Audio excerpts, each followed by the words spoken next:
The morning my daughter threw my heart pills into a plastic storage box, she smiled as if she were doing me a favor.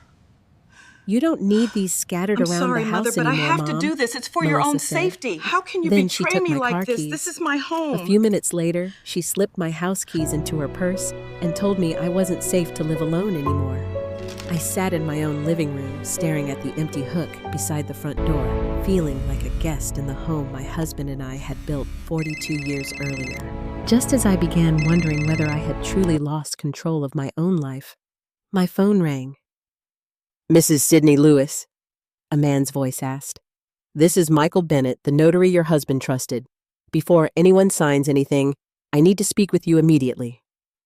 Nobody in the room knew that call was about to change everything. If this story touches you in any way, I'd love to hear your thoughts below.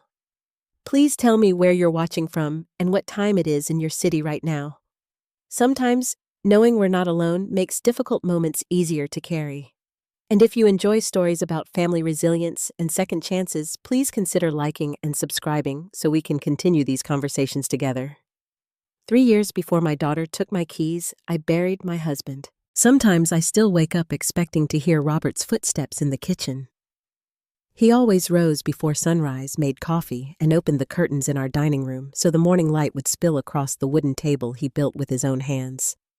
For 42 years, that was our routine. And then one rainy Thursday in October, it ended. Robert Lewis died of heart failure at the age of 71. I was 65, then frightened and angry at the world. Everyone told me the same thing. "You'll need your family now." At first, I believed them. Our house sat on a quiet street outside Columbus, Ohio. Robert and I bought the land when we were newly married. He worked as an electrician. I spent most of my life teaching 3rd grade. We never became wealthy. We simply worked. Every payment on that house represented overtime shifts, canceled vacations, old cars, and years of sacrifice. After Robert died, every room became a memory. His coat still hung beside the garage door. His coffee mug remained in the cabinet. His reading glasses sat on the nightstand exactly where he left them. People asked why I didn't move, but leaving that house felt like losing him a second time. I learned how to live alone. I drove myself to church every Sunday. I attended my doctor's appointments. I met my friends for lunch twice a month. I watered the roses Robert planted. I paid my bills. I took my medications. I managed. Some days were lonely, but lonely and helpless are not the same thing. My daughter Melissa lived about 20 minutes away with her husband Brian and their daughter Emily. Before Robert died, we saw each other mostly on holidays, birthdays, and family dinners. After the funeral, Melissa started visiting every week. At first, I felt grateful. She brought groceries. She helped carry heavy boxes. She fixed things around the house. She sat with me on difficult evenings. One night, she held my hand while I cried over Robert's old photographs. "I don't want you to be alone, Mom," she whispered. Those words comforted me. I thought my daughter was simply worried. I had no idea those visits would slowly change everything. The first few months passed peacefully. Melissa called every day. She asked whether I had taken my medication. She reminded me about appointments. She brought dinner once or twice a week. People at church told me how lucky I was. "You have such a devoted daughter." I smiled and agreed. But then, small things started changing. One afternoon, she stood beside the kitchen window while I made tea. "Have you ever thought about selling this place?" she asked. I laughed. "No. It's a large house for one person. So, you could move closer to us?" "I'm already close." She didn't answer. Instead, she looked around the room, at the furniture, the hardwood floors, the staircase, the fireplace, almost as if she were seeing the house differently than I was. A week later, Brian came over to help me change a light fixture. As we sat on the porch afterward, he casually asked, "Any idea what homes around here are selling for?" I shrugged. "Never checked." "This neighborhood has gone up quite a bit." "I suppose." He nodded. "You could probably get a very good price." I remember feeling uncomfortable, not because they mentioned money, because they mentioned it twice. After that, I began noticing things. Melissa asking where I kept important documents. Brian wondering whether the mortgage had been paid off. Questions about insurance. Questions about taxes. Questions about the deed. Questions about Robert's savings. I answered honestly. I trusted my daughter. One evening, Melissa opened the kitchen drawer where I kept household papers. "What are you looking for?" I asked. "Just organizing." "You don't need to organize my kitchen," she smiled. "I'm only helping." The word helping appeared more and more often. Helping with bills, helping with prescriptions, helping with paperwork, helping with appointments. The strange thing about losing independence is that it doesn't disappear all at once. It leaves one small piece at a time. At Christmas, Emily came to visit by herself. She was 19, then attending college nearby. Unlike her mother, Emily still sat beside me for hours simply talking. She loved hearing stories about Robert. That afternoon, we baked cookies together. She suddenly asked, "Grandma, are you doing okay?" I smiled.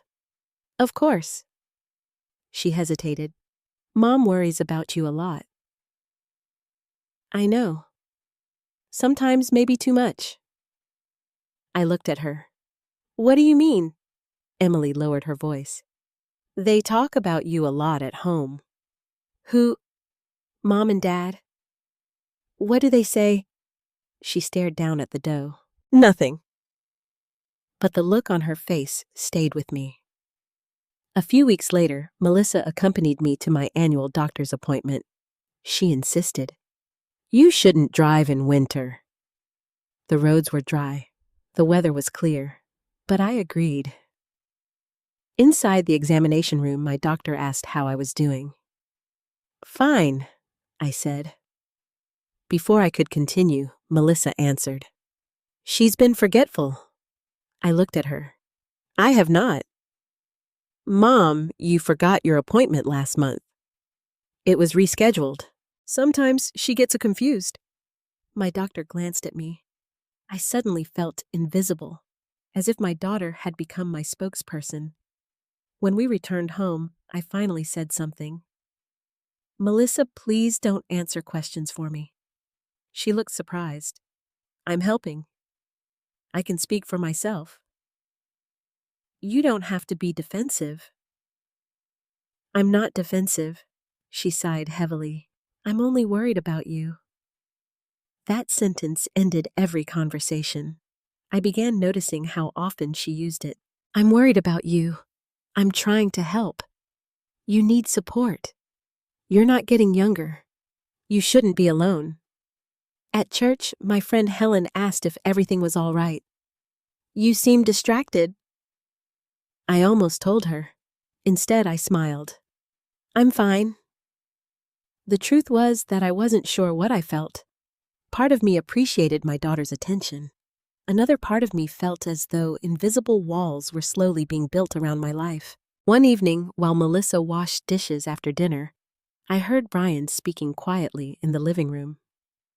"The timing matters," he said. Melissa answered, "I know." "What if she changes her mind?" "She won't." I entered the room. Both of them stopped talking. "Everything okay?" I asked. Melissa smiled. "Just discussing Emily's tuition." But something about her voice felt rehearsed. That night after they left, I sat in Robert's chair. I looked around our living room, the family photographs, the piano, the wedding picture above the fireplace. And for the first time since his death, I felt afraid. Not of being alone, but of losing the life we had built. Several weeks later, I found Brian standing in our garage examining my car. He opened the driver's door. "Still running well?" "Perfectly." He nodded. "How much longer do you think you'll drive?" I laughed. "Hopefully many years." He didn't laugh back. Later that evening, Melissa hugged me goodbye. She kissed my cheek. "We only want what's best for you, Mom." I watched them drive away. Their taillights disappeared down the street.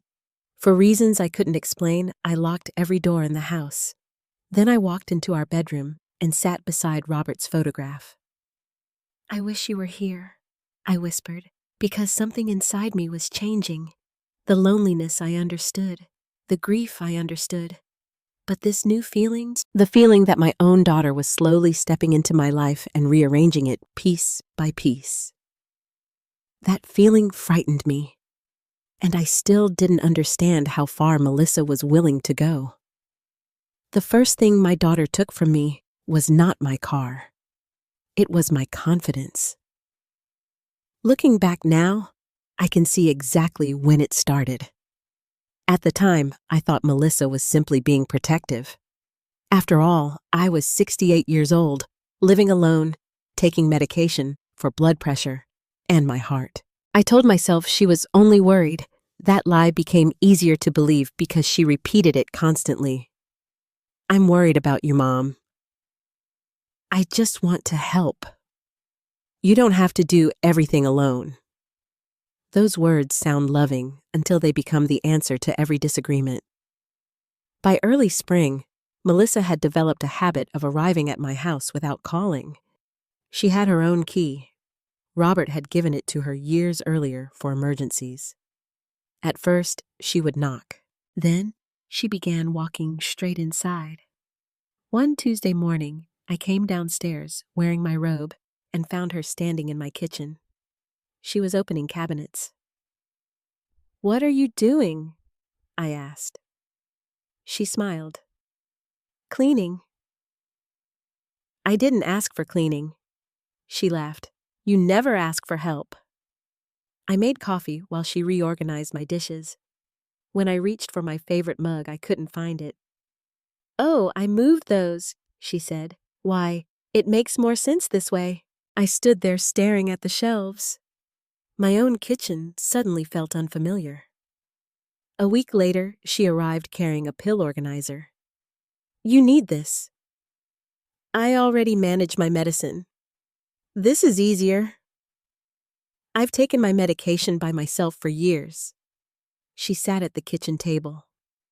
"Mom, people your age make mistakes." The words stung. People your age, as though I had become part of some helpless category. Still, I said nothing. She began sorting my medications into compartments. Morning, afternoon, evening, Sunday through Saturday. When she finished, she smiled proudly. "There, now you won't forget." I had never forgotten. Not once. But somehow my explanation no longer seemed important. Around the same time, Melissa started accompanying me to the bank. The first visit felt harmless. She drove because my car was getting new tires. While we waited for the teller, she asked, "Do you still balance your checkbook?" "Of course." "Online banking would be easier. I like writing things down." She nodded. "How much do you keep in savings?" I looked at her. "Why?" "I'm just asking." "I have enough." She didn't smile. For the first time, I noticed frustration in her face, almost disappointment. A few days later, she called. "Mom, have you thought about putting me on your accounts?" "No." "In case something happens." "If something happens, the bank will know what to do." She sighed. "You make everything difficult." I sat quietly. All my life, I had been told that mothers sacrifice for their children. Nobody tells you what happens when your child begins treating your life as their responsibility. The next problem involved my mail. I came home from church one afternoon and found several envelopes already opened. Melissa sat at the kitchen table. I was organizing. I picked up a medical bill. Why did you open this? You might miss something important. I've paid my bills for 40 years. Mom. No. The word surprised both of us. Her expression changed. I don't understand why you're upset. Because this is my mail. I'm trying to help. Again, those words, trying to help. After she left, I sat in the living room for nearly an hour. I wasn't angry. I was confused. Was I overreacting? Was this what daughters normally did? Maybe I should be grateful. Maybe I was being stubborn. But another voice inside me whispered something different. This isn't help. This is control. One Friday evening, Emily came by after classes. She sat with me on the back porch while the sun disappeared behind the trees. Grandma, are you okay? I smiled. Why does everyone ask me that? She looked uncomfortable. Mom talks about you a lot. What does she say? That she's worried. I know. Emily hesitated. She says you forget things. I don't. I know. The answer surprised me. You know? Emily nodded. You're the only person in this family who remembers everybody's birthday. I laughed. She continued. Sometimes Mom acts like you're much older than you are. The wind moved through the trees. For a moment, neither of us spoke. Finally, she said quietly, Dad talks about the house a lot. I looked at her. What house? Yours. What does he say? She lowered her eyes. I shouldn't tell you. Emily. They say it's too much for one person. The words settled heavily inside me. Too much for one person. That night, I couldn't sleep. I walked through every room, the guest bedroom, the kitchen, Robert's workshop, our bedroom. Too much for one person. Maybe. But it was still my home. A few weeks later, I scheduled my yearly eye appointment. The evening before, Melissa called. I'll drive you. I can drive myself. No.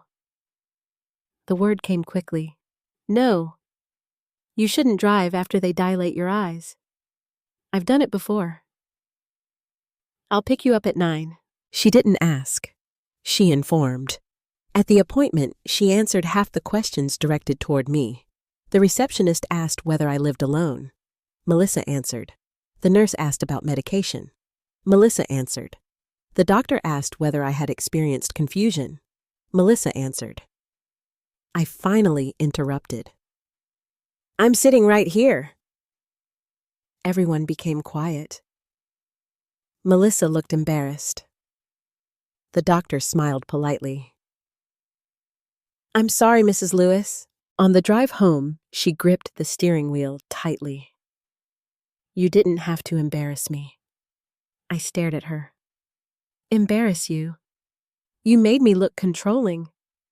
I almost laughed. Instead, I said, you answered questions that weren't directed at you.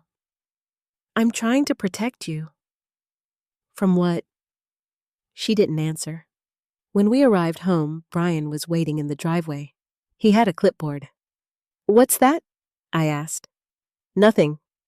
Melissa quickly changed the subject. Inside the house, I saw papers spread across my dining table. When they noticed me looking, Brian gathered them immediately. What are those? Insurance information, Melissa said. Why? We were comparing costs.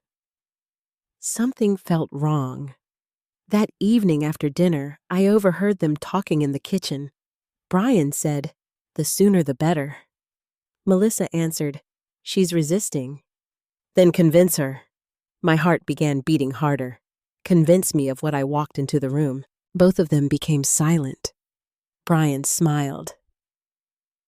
Need anything, Sydney? No. Melissa avoided my eyes. For the first time, I felt afraid of my own daughter. Not because she would hurt me, because she had stopped seeing me as her mother. She had begun seeing me as a problem that needed to be managed. The following Sunday, I drove myself to church. When I returned home, Melissa was waiting on my front porch. Her arms were crossed. "Where were you?" "Church. You didn't tell me." "I didn't realize I needed permission." Her expression hardened. "Mom, what if something happened?" "Nothing happened." "You could have called." I looked directly at her. "Melissa, I am still capable of living my own life." For several seconds, she said nothing. Then she spoke very softly. "We'll see."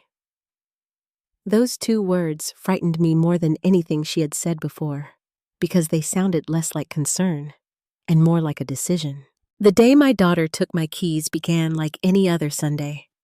The sun was shining. The birds were loud outside my bedroom window, and for the first time in weeks, I had made up my mind. I was going to church alone. I dressed carefully that morning. I wore the blue sweater Robert had always liked and the pearl earrings he bought me on our 30th anniversary. I took my medication, poured myself coffee, and reached for my purse. That was when Melissa walked into the kitchen. She wasn't supposed to come over. I looked at the clock. 8 o'clock. "Good morning," she said. I tried to smile. "What brings you here so early?" "I called yesterday. I must have missed it." She set her purse on the table and looked at my coat. "Where are you going?" "Church."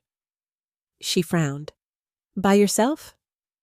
"That's usually how I go." She crossed her arms.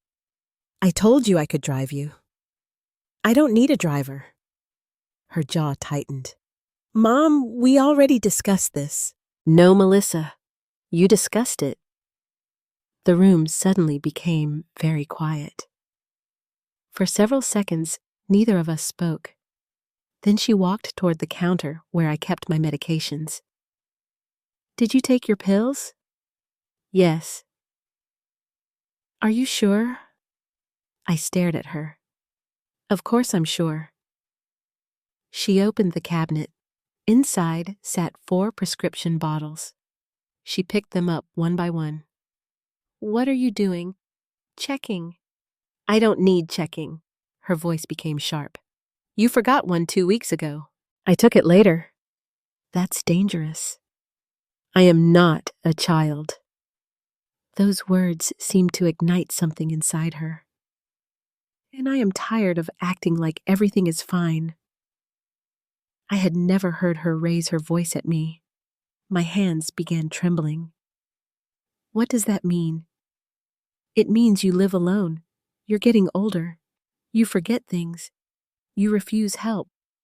"I forget nothing." "You almost fell last winter." "I slipped on ice." "You shouldn't be driving." "I've driven for 50 years. And maybe it's time to stop." The argument felt unreal. This was my daughter. The little girl who once climbed into my lap after nightmares. The teenager whose broken heart I comforted. The woman whose wedding dress I helped button. Now she was standing in my kitchen speaking to me like a patient. Before I could say another word, she walked into the laundry room. A few moments later, she returned carrying a large plastic storage box. "What is that?"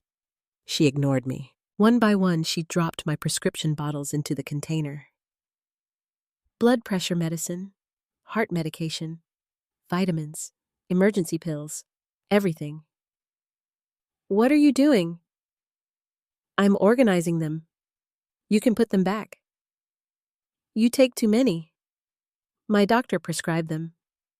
I'll handle them from now on." The sentence hit me harder than I expected. "I'll handle them." Not help. Handle. As if my life had become a task.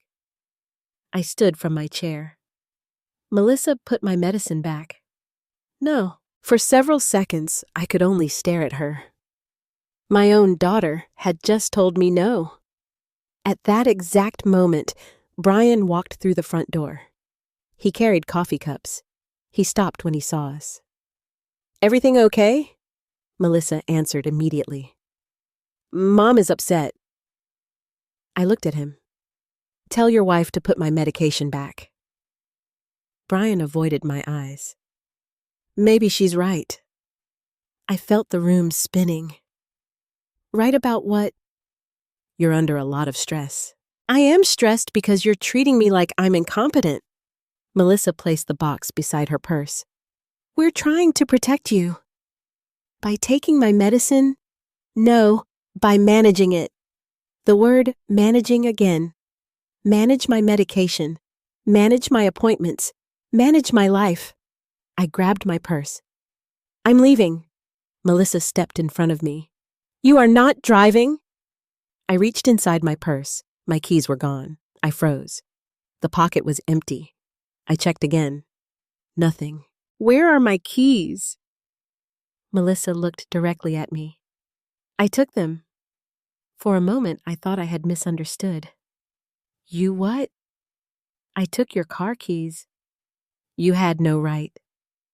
"You can't drive upset." "Give them back." "No." My heart pounded loudly. Brian stood beside the doorway, silent, watching. I walked toward the key hook beside the door. The spare house key was also gone. I turned around. "Where is my house key?" Melissa opened her purse. I heard metal jingling. Then she closed it again. "I have them." My voice shook. "You took my house keys." "It's safer." "Safer for whom?" She didn't answer. The silence frightened me more than anything. I suddenly realized something. This wasn't an argument. It was a decision. And they had made it before arriving. Brian finally spoke. "We've been discussing this for a while." Melissa nodded. "We're worried." "You keep saying that." "Because it's true." I sat down because my knees felt weak. The kitchen suddenly looked unfamiliar. My medication sat inside a plastic box. My keys sat inside my daughter's purse. My own home felt distant. Melissa's voice softened. "You need rest." "I need my keys." "No, I need my medicine." "I'll give you what you need." I looked at her. For the first time in my life, I was afraid of my daughter. Not physically, emotionally, because she genuinely believed she was entitled to make decisions for me. Brian carried the plastic box into the pantry. Melissa placed her purse beside her chair. Then she said something I will never forget.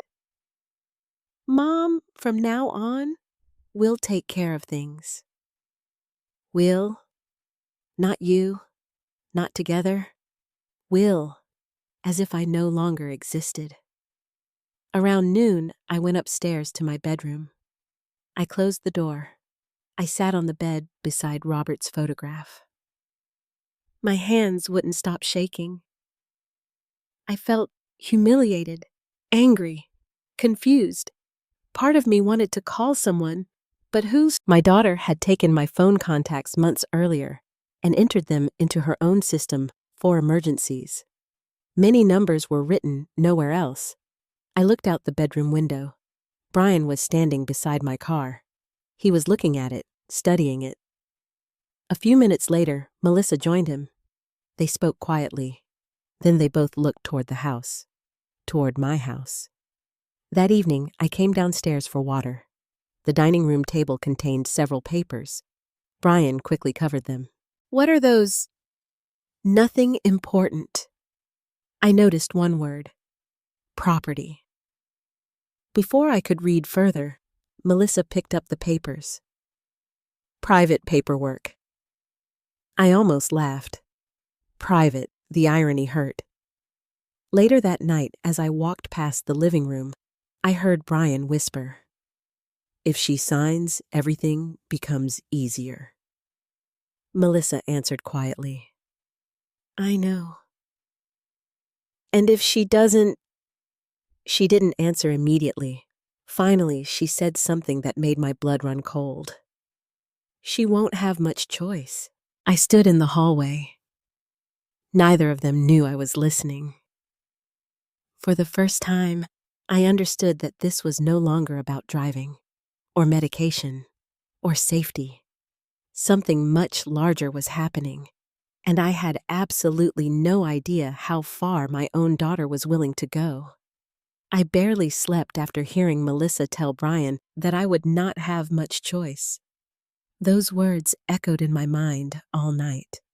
Not much choice. For the first time since Robert died, I locked my bedroom door. I felt foolish doing it. This was my daughter. But something inside me had changed. The next morning, Melissa and Brian left early. They said they needed to run errands. Before leaving, Melissa opened the plastic box and handed me my morning pills one at a time. Like a nurse, like a caretaker, like someone who believed I could no longer be trusted with my own life. When she left, I stood alone in my kitchen. The silence felt enormous. I walked to the front door and reached automatically for my keys. The hook remained empty. I touched the wall beside it. 42 years of entering and leaving my own home whenever I wished. Now I needed permission. Around 11 o'clock, I heard someone outside. A car door closed. Then another. A few moments later, someone knocked. Before I reached the door, Melissa's voice echoed in my head. Don't answer. But I opened it anyway. Helen Brooks stood on the porch. My neighbor, my friend. We had attended church together for almost 20 years. She looked surprised. Sydney? I smiled weakly. Helen. She frowned. I haven't seen you in 3 Sundays. I've been busy. You've never been busy on Sundays. I hesitated. Behind her, spring flowers were beginning to bloom along the sidewalk.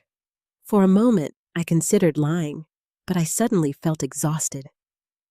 Tell me the truth, Helen said quietly. I looked down. My daughter thinks I shouldn't drive. Helen blinked. What? She took my keys. The words sounded ridiculous, like something that happened to other people, not to me. Helen stepped inside. She sat at my kitchen table while I made tea. For the first 10 minutes, I said very little. But once I started talking, I couldn't stop. The medication, the appointments, the bank, the mail, the keys, the house key, the plastic box. Helen listened without interrupting.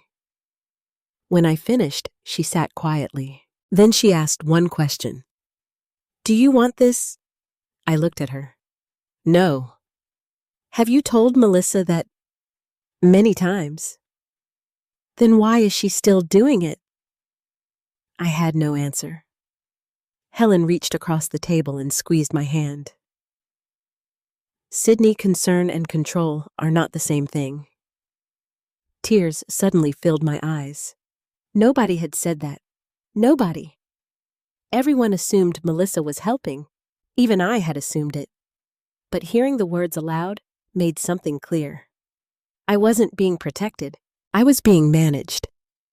Helen looked around the kitchen. Where are your medications? I pointed toward the pantry. She walked over and opened the door. The plastic container sat on the shelf. She stared at it. She keeps them in here. Yes. And your keys. Her purse. Helen looked furious. I had not seen her angry in years. This isn't right. I lowered my voice. Maybe I'm overreacting. No. Maybe she's just worried. Sydney. Her voice became firm. If somebody took my medication and my car keys, my son would be calling the police. I laughed nervously. She's my daughter. That doesn't make it acceptable. For the first time in weeks, I felt less alone. Around noon, Helen asked another question. What attorney handled Robert's estate? The name came immediately. Daniel Harper. The same Daniel Harper downtown? Yes. Call him. I don't want legal trouble. You may already have legal trouble. The words unsettled me. Robert had trusted Daniel for years. He handled our wills, our insurance papers, the house documents, everything. But I hadn't spoken to him since Robert's funeral. Helen found his number in an old address book. My hands trembled as I dialed. His secretary answered. When I introduced myself, she immediately transferred the call. Sydney. His voice sounded exactly the same. Daniel. How are you? I almost lied. Instead, I said, not very well. There was silence. Then he spoke gently. What's happened? I explained. Not everything. Only enough. My daughter. The keys. The medications. The concerns about paperwork. Daniel became very quiet. Finally, he asked, Has anyone contacted you regarding property documents? No. Has Melissa? No. Has anyone requested copies of your records? I don't know. He paused. Then he said something that made my stomach tighten. Someone called my office several weeks ago. I gripped the telephone. Who? They identified themselves as your daughter. My heart began racing.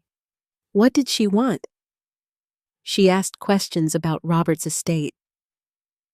I couldn't speak. Daniel continued. I declined to discuss private matters. What kind of questions? The house. The trust. The title. Trust. The word sounded unfamiliar. Trust.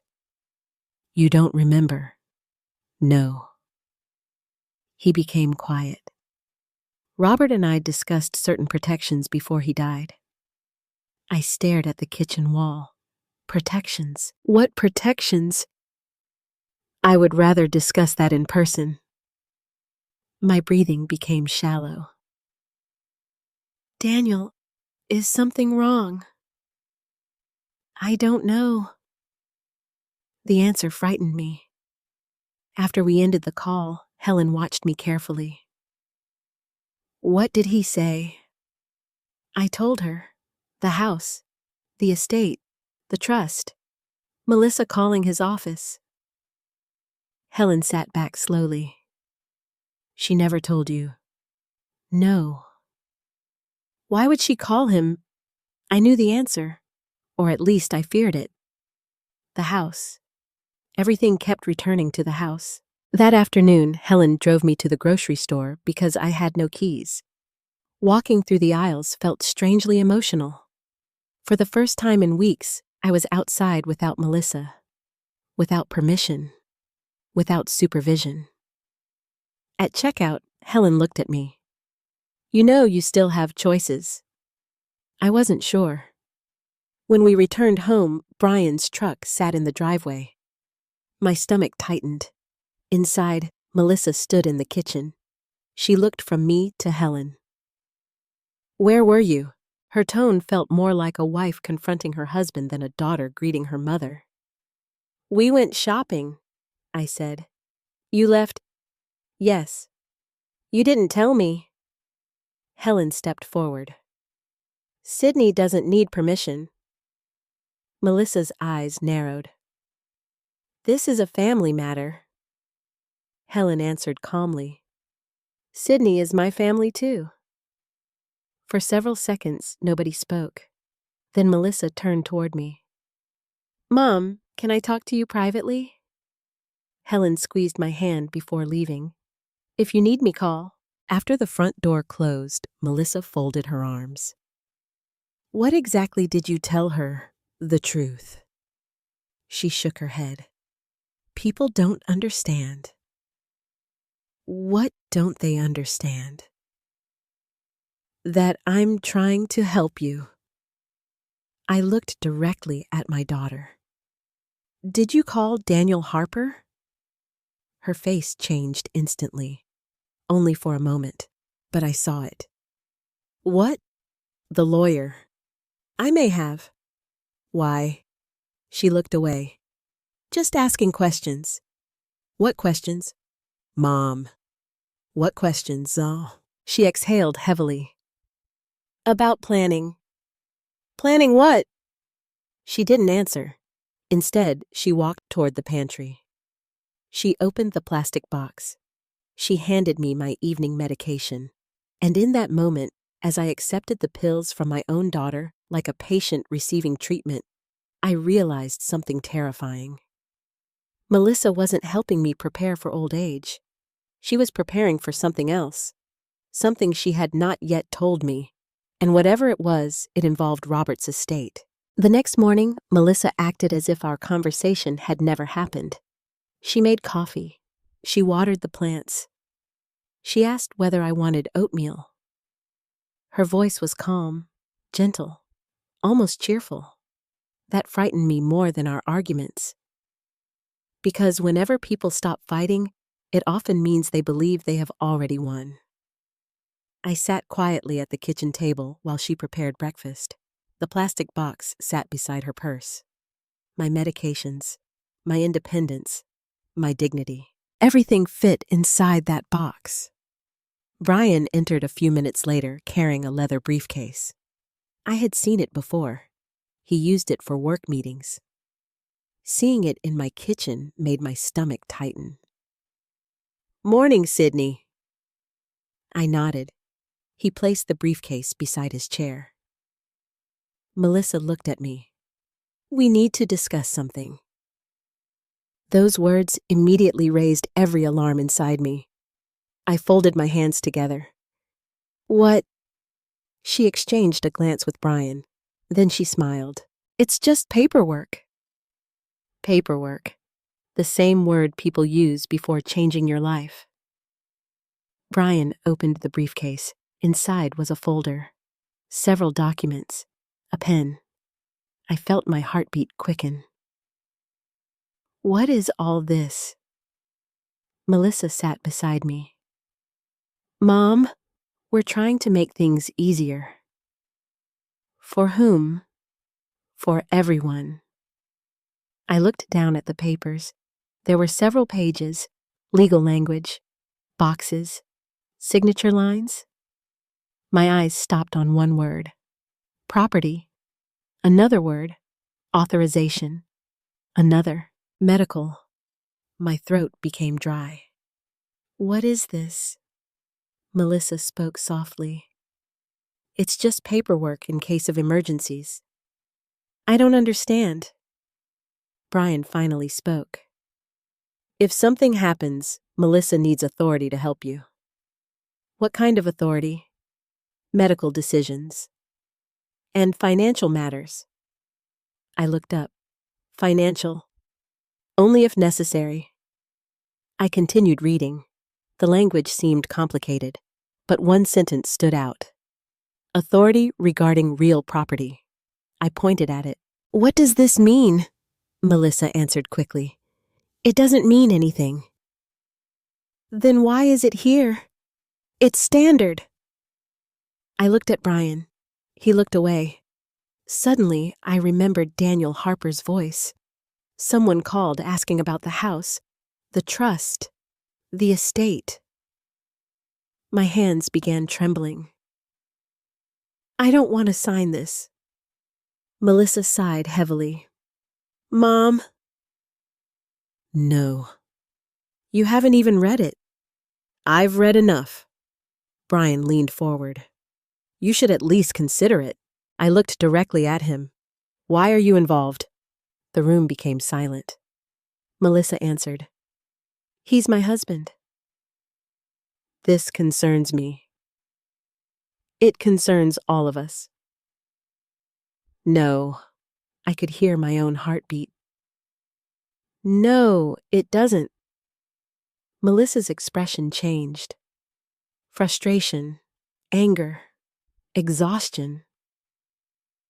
Mom, what if you fall? I'll call 911.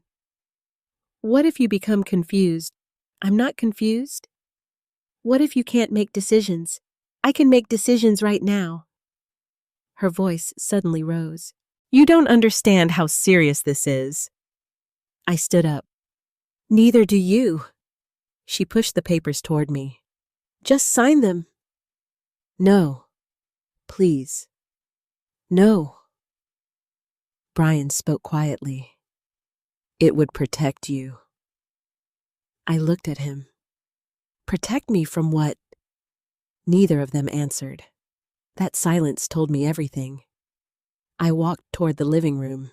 Melissa followed me. You're being stubborn. I'm being careful. You don't trust me. I turned around. I did. Those two words hurt both of us. Because they were true. For several seconds, she simply stared at me. Then her voice became cold. If you refuse help, you may not have other options. What does that mean? She folded her arms. People your age sometimes need assisted living. I felt my entire body go cold. What if you can't safely live alone?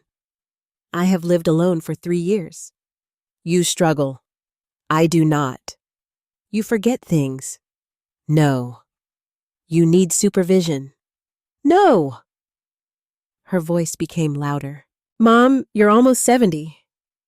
And people change. I stared at my daughter, at the woman I had raised, the woman whose nightmares I comforted, whose college tuition I helped pay, whose wedding Robert and I paid for. And suddenly, I realized something. Melissa wasn't afraid I would become helpless. She had already decided I was. That afternoon, she left with Brian. The unsigned papers remained inside the briefcase. I sat alone in the living room. My hands would not stop shaking. Around 3 o'clock, the telephone rang. It was Helen. How are you? I told her everything. The papers, the signatures, the references to property, the threats about assisted living. There was silence. Then Helen said quietly, You need to talk to Daniel again. I don't want to accuse my daughter. This isn't about accusations. What if she's right? Helen's voice became firm. Sydney, are you capable of making your own decisions? Yes. Do you know your medications? Yes. Do you pay your bills? Yes. Do you know what day it is? Thursday. Then why are you doubting yourself? I had no answer. Because Melissa had spent months making me question everything. My memory, my judgment, my independence, my future. After we hung up, I walked upstairs. Robert's photograph sat beside the bed. I picked it up. His smile looked exactly the same eyes, the same kindness. Suddenly, I remembered something. The final year of his life. The attorney's office. Daniel Harper, and another man. A man with silver hair. A notary. Robert had insisted I attend. At the time, I thought it was simply part of updating our wills. I remembered asking him in the car, Why all this paperwork? He had smiled. Because I need to know you'll be protected. Protected? The word suddenly felt different. Not protection from strangers. Protection from life. Protection from pressure. Protection from mistakes. And perhaps, though I hated even thinking it, protection from family. That evening, Emily unexpectedly arrived. Melissa was cooking dinner. Brian watched television. Emily came upstairs to my room. She closed the door behind her. Grandma? I smiled. Hello, sweetheart. She sat beside me. Her eyes looked worried. Are you okay? I hesitated. No. She looked down. Mom's upset. I know. Dad, too. I said nothing. After a long silence, Emily spoke very softly. I heard them talking. My heart skipped. When? Last night. What did they say? She hesitated. I shouldn't tell you. Emily. Her eyes filled with tears. They said if you signed the papers, everything would be easier. I felt cold. What else? She swallowed. Mom said the house would finally be settled. The house. Again. Always the house. I reached for her hand. Did they say anything else? Emily nodded. They talked about selling it. For several seconds, I couldn't breathe. Selling it. My home. The house Robert built. The kitchen. The garden. The bedroom. The porch. Everything. Emily began crying. I'm sorry. I held her hand tightly. You did nothing wrong. Downstairs, I heard Melissa calling for dinner. Emily wiped her eyes. Before leaving the room, she turned toward me. Grandma. Yes. I don't think this is about helping you. After she left, I sat alone beside Robert's photograph. Outside, the sun slowly disappeared. The house became quiet, and for the first time, I finally understood something. Melissa wasn't trying to prepare me for the future. She was trying to prepare me to surrender it. That night, I barely slept.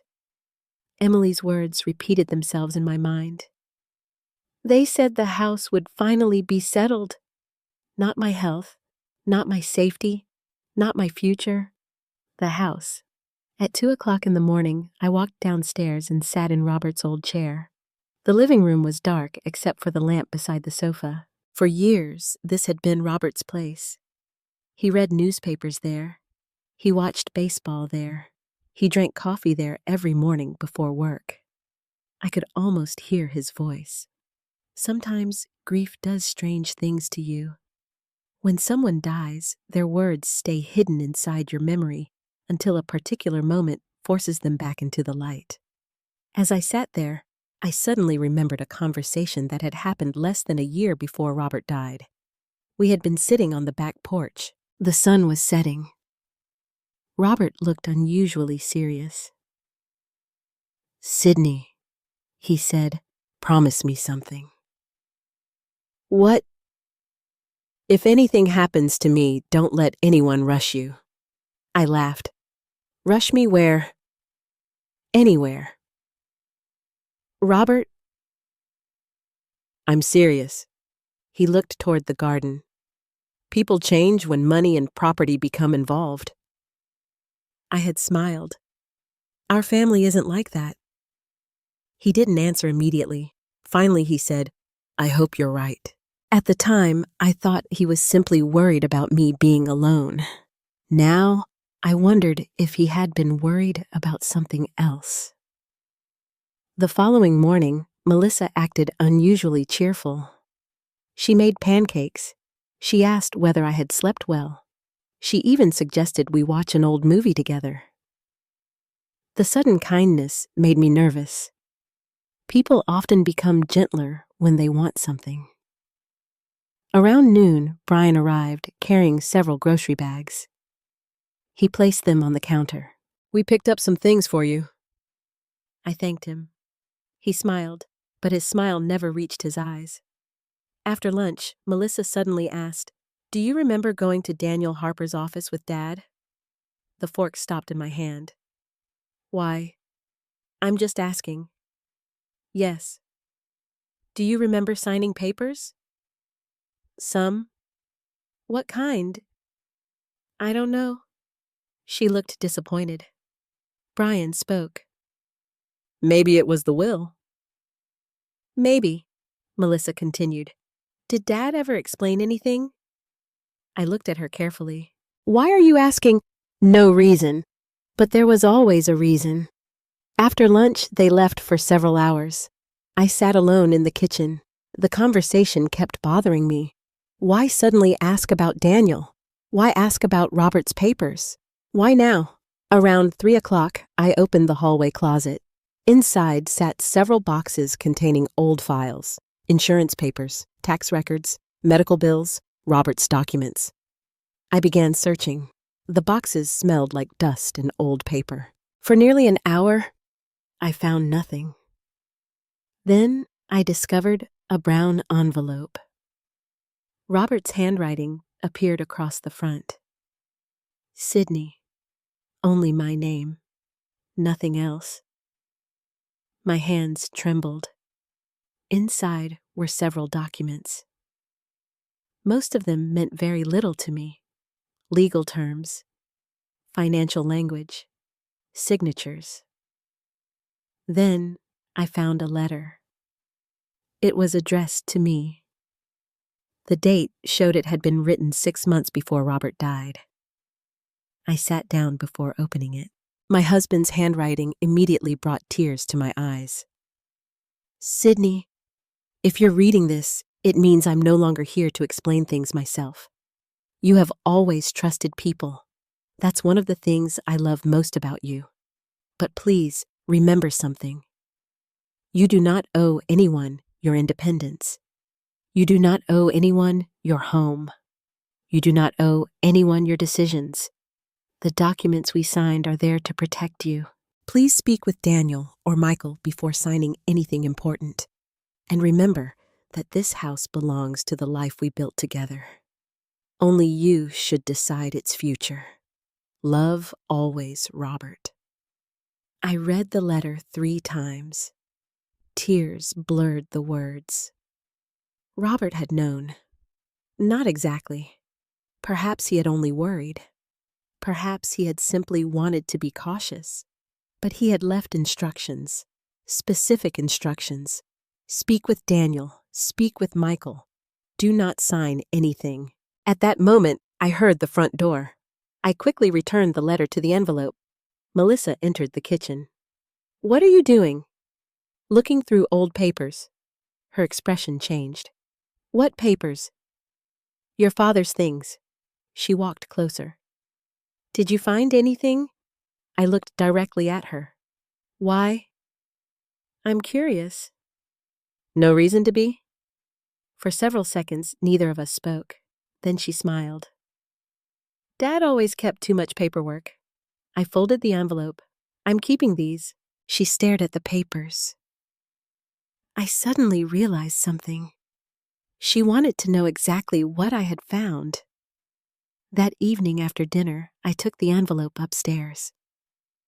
I hid it inside one of Robert's old sweaters. For the first time in weeks, I felt something different. Not fear, not confusion, determination. The next morning, Helen called. How are you? I told her about the letter. She became quiet. What exactly did Robert say? I read part of it. When I finished, she said, You need to speak to Daniel immediately. I know. And the notary. Michael Bennett. Yes. The name felt strangely familiar now. I could finally picture him. Silver hair, glasses, a quiet voice. He had sat beside Robert during that meeting years earlier. At the time, I barely paid attention. Robert handled finances. Robert handled paperwork. Robert handled legal matters. That was simply our marriage. Now I wished I had listened more carefully. Later that afternoon, while Melissa was shopping, Emily came over. She found me sitting on the porch. You look different, she said. Do I? She smiled. Stronger. I laughed softly. I found a letter from your grandfather. Her eyes widened. What did it say? That I should protect myself. Emily looked down. After a long silence, she spoke. Grandpa worried about Mom sometimes. I looked at her. What do you mean? He used to tell her that money changes people. I felt my chest tighten. When? A few years ago. Did they argue? Sometimes. Emily hesitated. Grandpa didn't like how Dad talked about the house. The house. Again. Always the house. Before leaving, Emily hugged me tightly. Grandma. Yes. Please don't let them pressure you. After she left, I sat alone outside. The evening air felt cooler. For the first time in months, I no longer felt entirely powerless. Robert had left something behind. Not money, not instructions, not property. He had left me a warning. That night, after everyone went to bed, I took the letter from its hiding place and read it once more. One sentence stood out above all the others. The documents we signed are there to protect you. Protect me from what? From strangers, from mistakes, from grief. Or had my husband seen something years earlier that I had refused to see? As I folded the letter, I suddenly remembered one final detail. The day we left Michael Bennett's office, Robert had started the car. He looked at me and smiled. If anyone ever pressures you, he said, promise me you'll make one phone call before signing anything. To who? Michael. At the time, I had laughed. Now, sitting alone in the darkness, I realized something terrifying. Robert had prepared for this. And somehow, years before Melissa took my keys, my husband had already feared the day someone might try to take much more. 2 days after I found Robert's letter, the phone rang. It was nearly 10 o'clock in the morning. Melissa had gone grocery shopping. Brian had left for work. For the first time in weeks, I was alone. The sound of the telephone startled me. Very few people called anymore. Most people texted. Most people emailed. I almost ignored it. Then something inside me told me to answer. Hello? There was a brief pause. Mrs. Sidney Lewis. The voice sounded familiar. Calm. Professional. Yes? My name is Michael Bennett. My hand tightened around the phone. I was the notary who worked with your husband several years ago. For several seconds, I could not speak. Robert's words immediately returned. Promise me you'll call Michael. I remember you. I'm glad. His voice remained gentle. Mrs. Lewis, I apologize for calling unexpectedly, but I believe we need to speak. A chill ran through my body. Why? There was a pause. I recently became aware that someone may be attempting to execute documents involving your affairs. My breathing slowed. What kind of documents? I would rather discuss that privately. My heart began beating harder.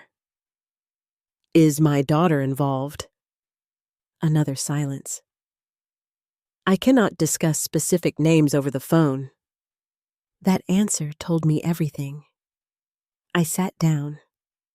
The kitchen suddenly felt very small. Mr. Bennett, am I in trouble? No. Then what is happening? I simply need to know one thing. What? Have you personally signed any recent legal documents involving property powers of attorney or financial authority? No. None? No. He exhaled softly. That's good. My hands began shaking. Should I be worried? I believe you should be informed. I looked toward the front window. Melissa's car was not yet in the driveway.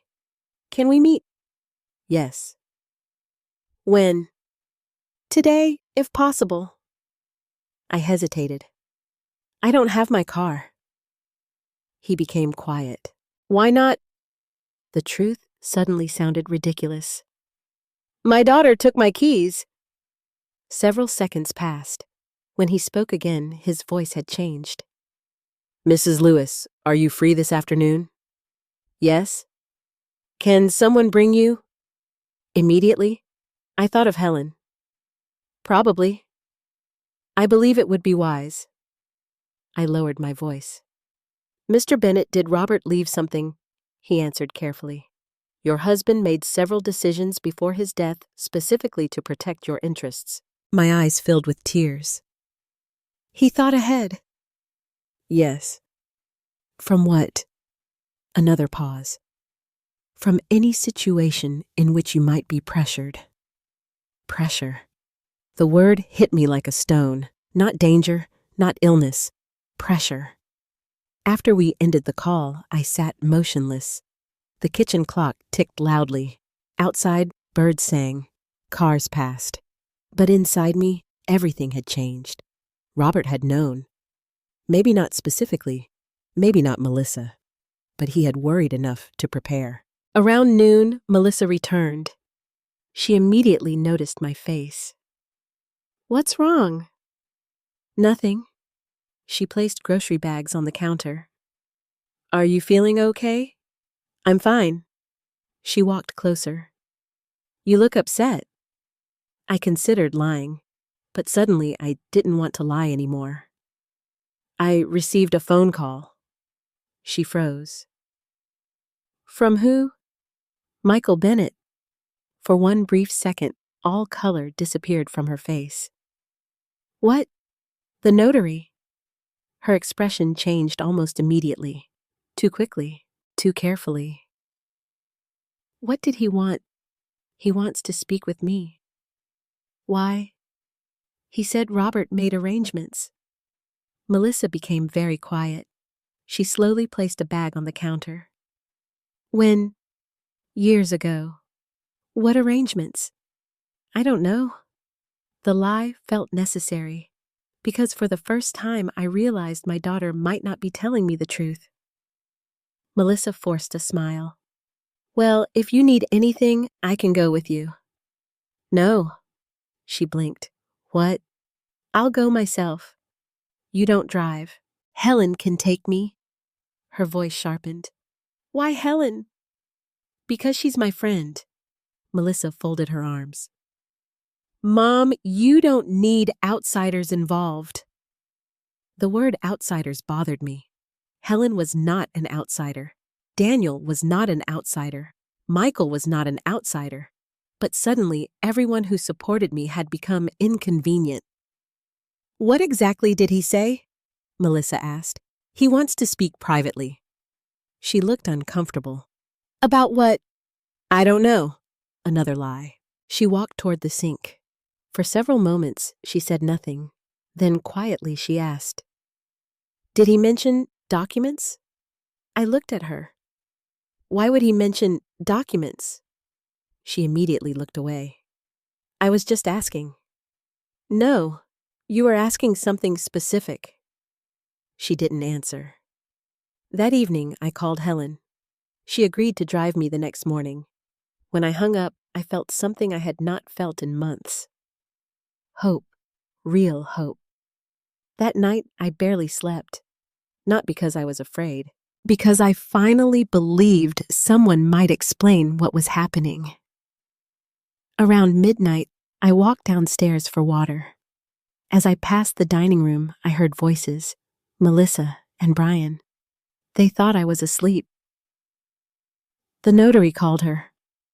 I know. What did she say? Not much. Did he tell her? I don't think so. Brian lowered his voice. This could become a problem. Melissa answered quietly. Maybe Dad never filed everything. My heart pounded. Brian spoke again. If those papers still exist, they probably don't. What if they do? There was a long silence. Finally, Melissa said something that made my blood run cold. Then everything changes. Everything. Not something. Everything.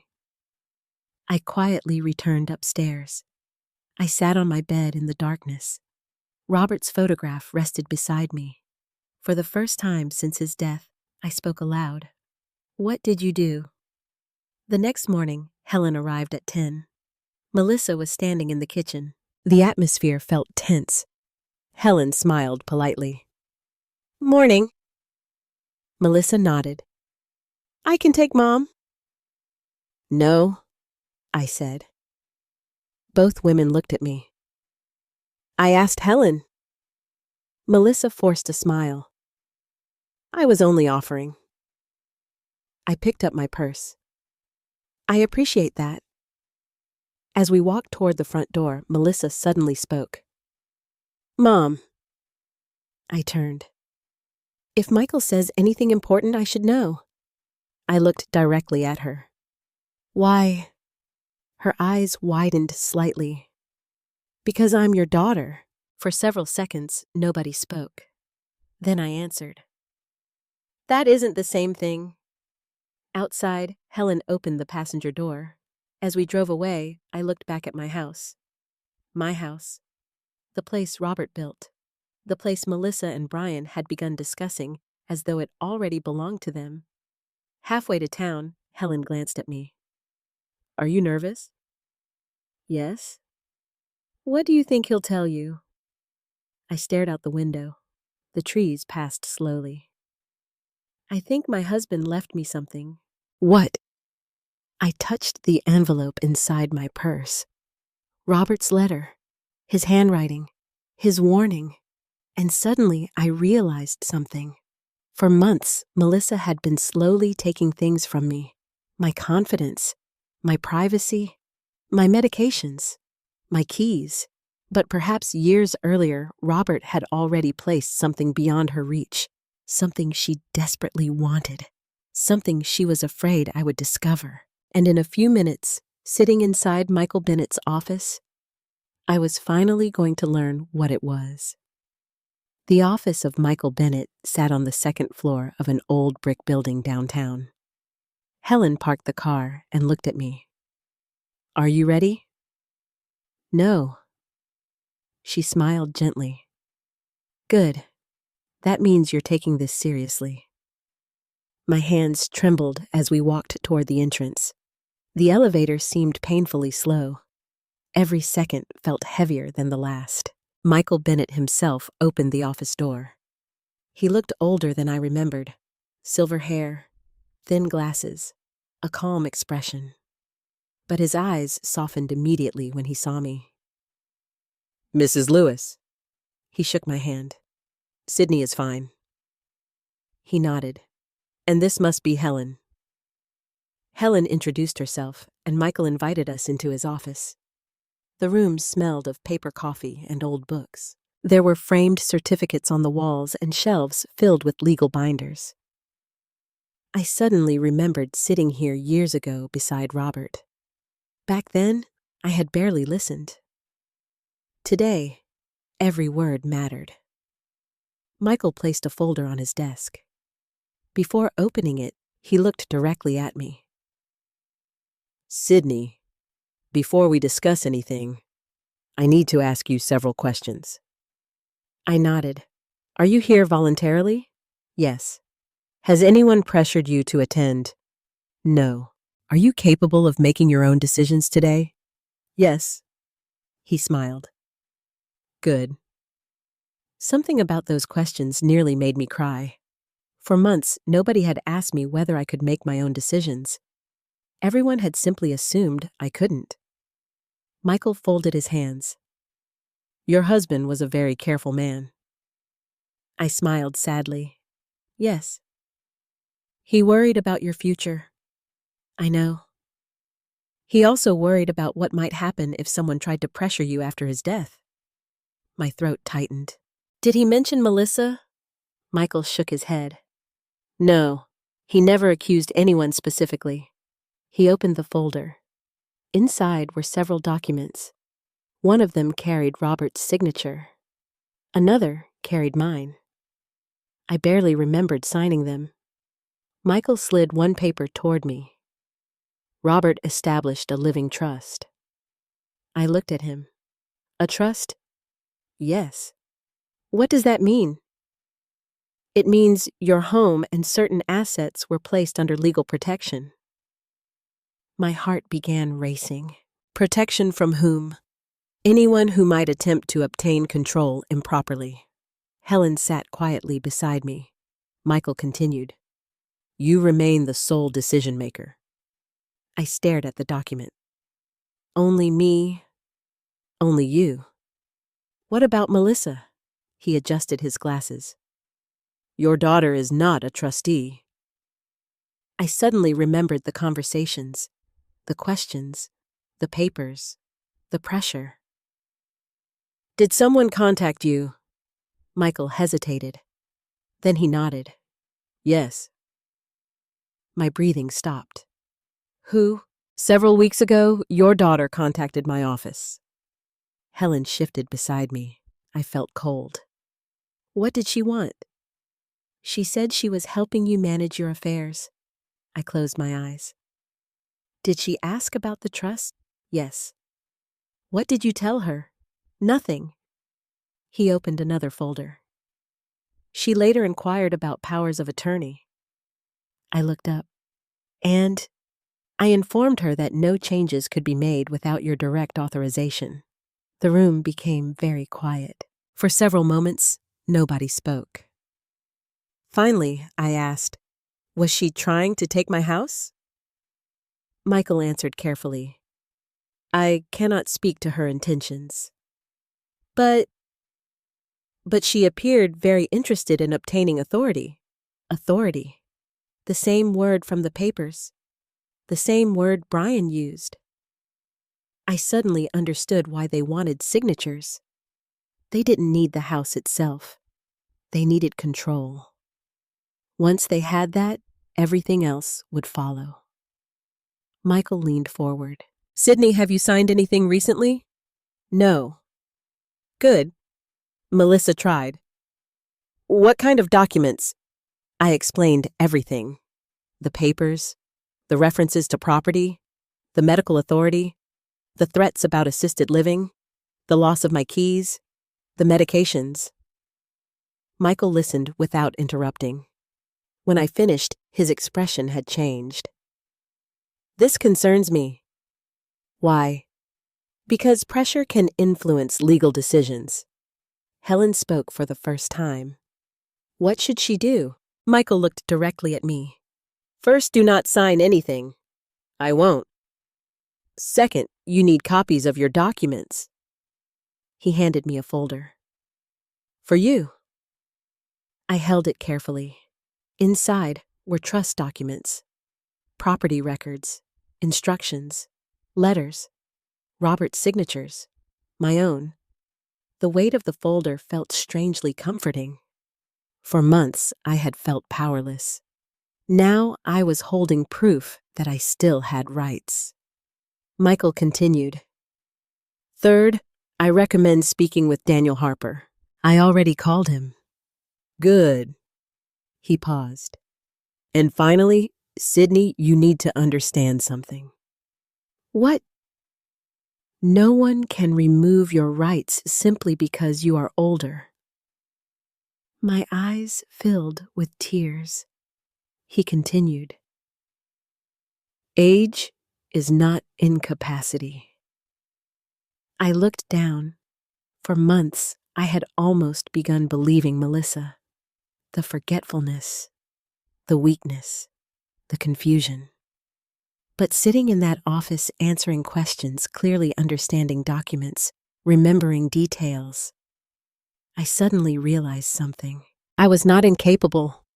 I had simply been treated as if I were. Before leaving, Michael handed me a business card. If anyone pressures you, call me. I nodded. I will. As Helen and I walked back to the car, I felt different.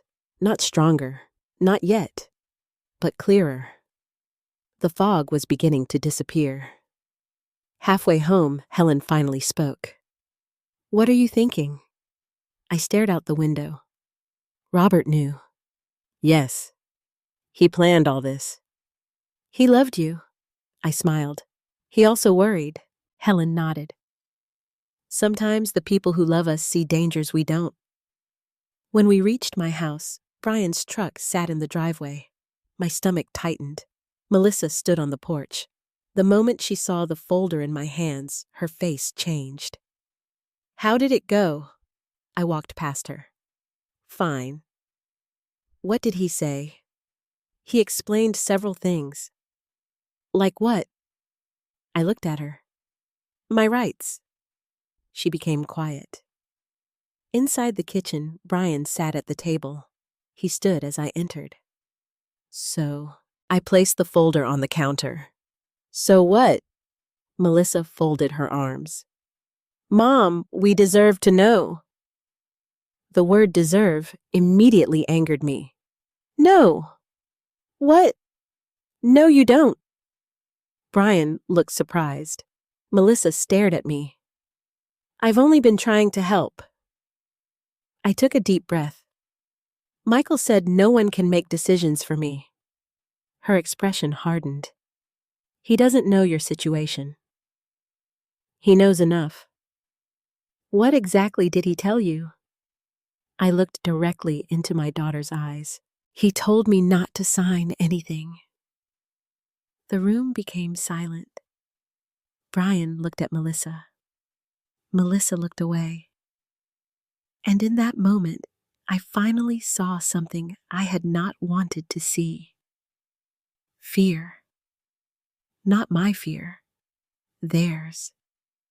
Because for the first time in months, I was no longer the confused widow they could manage. I was Robert Lewis's wife, the legal owner of my home, the only person authorized to make decisions. And somehow, despite everything they had done, they had never expected me to find that out. That evening, I took my folder upstairs. I placed it beside Robert's photograph. Then I made another decision. Tomorrow, I would call Daniel Harper. I would gather every document, every conversation, every piece of evidence, because the woman who had walked into Michael Bennett's office that morning had been frightened and uncertain. But the woman who walked out had finally begun taking her life back. The following morning, I woke up before sunrise. For months, I had started each day with fear. Fear of saying the wrong thing. Fear of forgetting something. Fear of upsetting Melissa. But that morning felt different. I sat in the kitchen with a cup of coffee and opened the folder Michael Bennett had given me. The papers lay neatly across the table. Robert's signature appeared on several pages. So did mine. For years, I had trusted my husband to handle legal matters. I never imagined those signatures would someday save me. At 8 o'clock, Melissa came downstairs. The moment she saw the documents, her expression changed. You're reading those again? Yes. What did the lawyer tell you? Michael isn't a lawyer. You know what I mean. I folded the papers carefully. He told me I have rights. Melissa sighed. Nobody said you didn't. I looked directly at her. You took my keys. Because I was worried. You took my medication. I was helping. You asked me to sign papers. You needed protection. Every answer sounded rehearsed. Every answer sounded practiced. As if she had repeated them so many times that she finally believed them herself. Around noon, Brian arrived home unexpectedly. He normally worked until late afternoon. Today, he carried a folder. Again, the same briefcase, the same serious expression. He entered the dining room. Melissa followed him. The two of them whispered for several minutes. Then Brian looked out the window. He's here. I frowned. Who's here? Nobody answered. A few seconds later, a car pulled into the driveway. A man stepped out. He wore a suit. He carried a leather portfolio. My stomach tightened. Who is that? Brian smiled. Just someone helping us. Helping us? I stood. What do you mean? Melissa finally spoke. Mom, please don't get upset. The man walked toward the front door. Brian opened it. Come in. The stranger introduced himself. My name is Stephen Cole. He extended his hand. I did not take it. What do you do? I'm a real estate consultant. The room suddenly became silent. I looked at Melissa, then Brian, then the stranger. A real estate consultant. Brian nodded. We wanted information. About what? The house. The words hit me like ice water. My house. Melissa stepped forward. Mom, listen before you get upset. I stared at her. You brought a real estate agent into my house. He's not an agent. I help families explore options, the man said.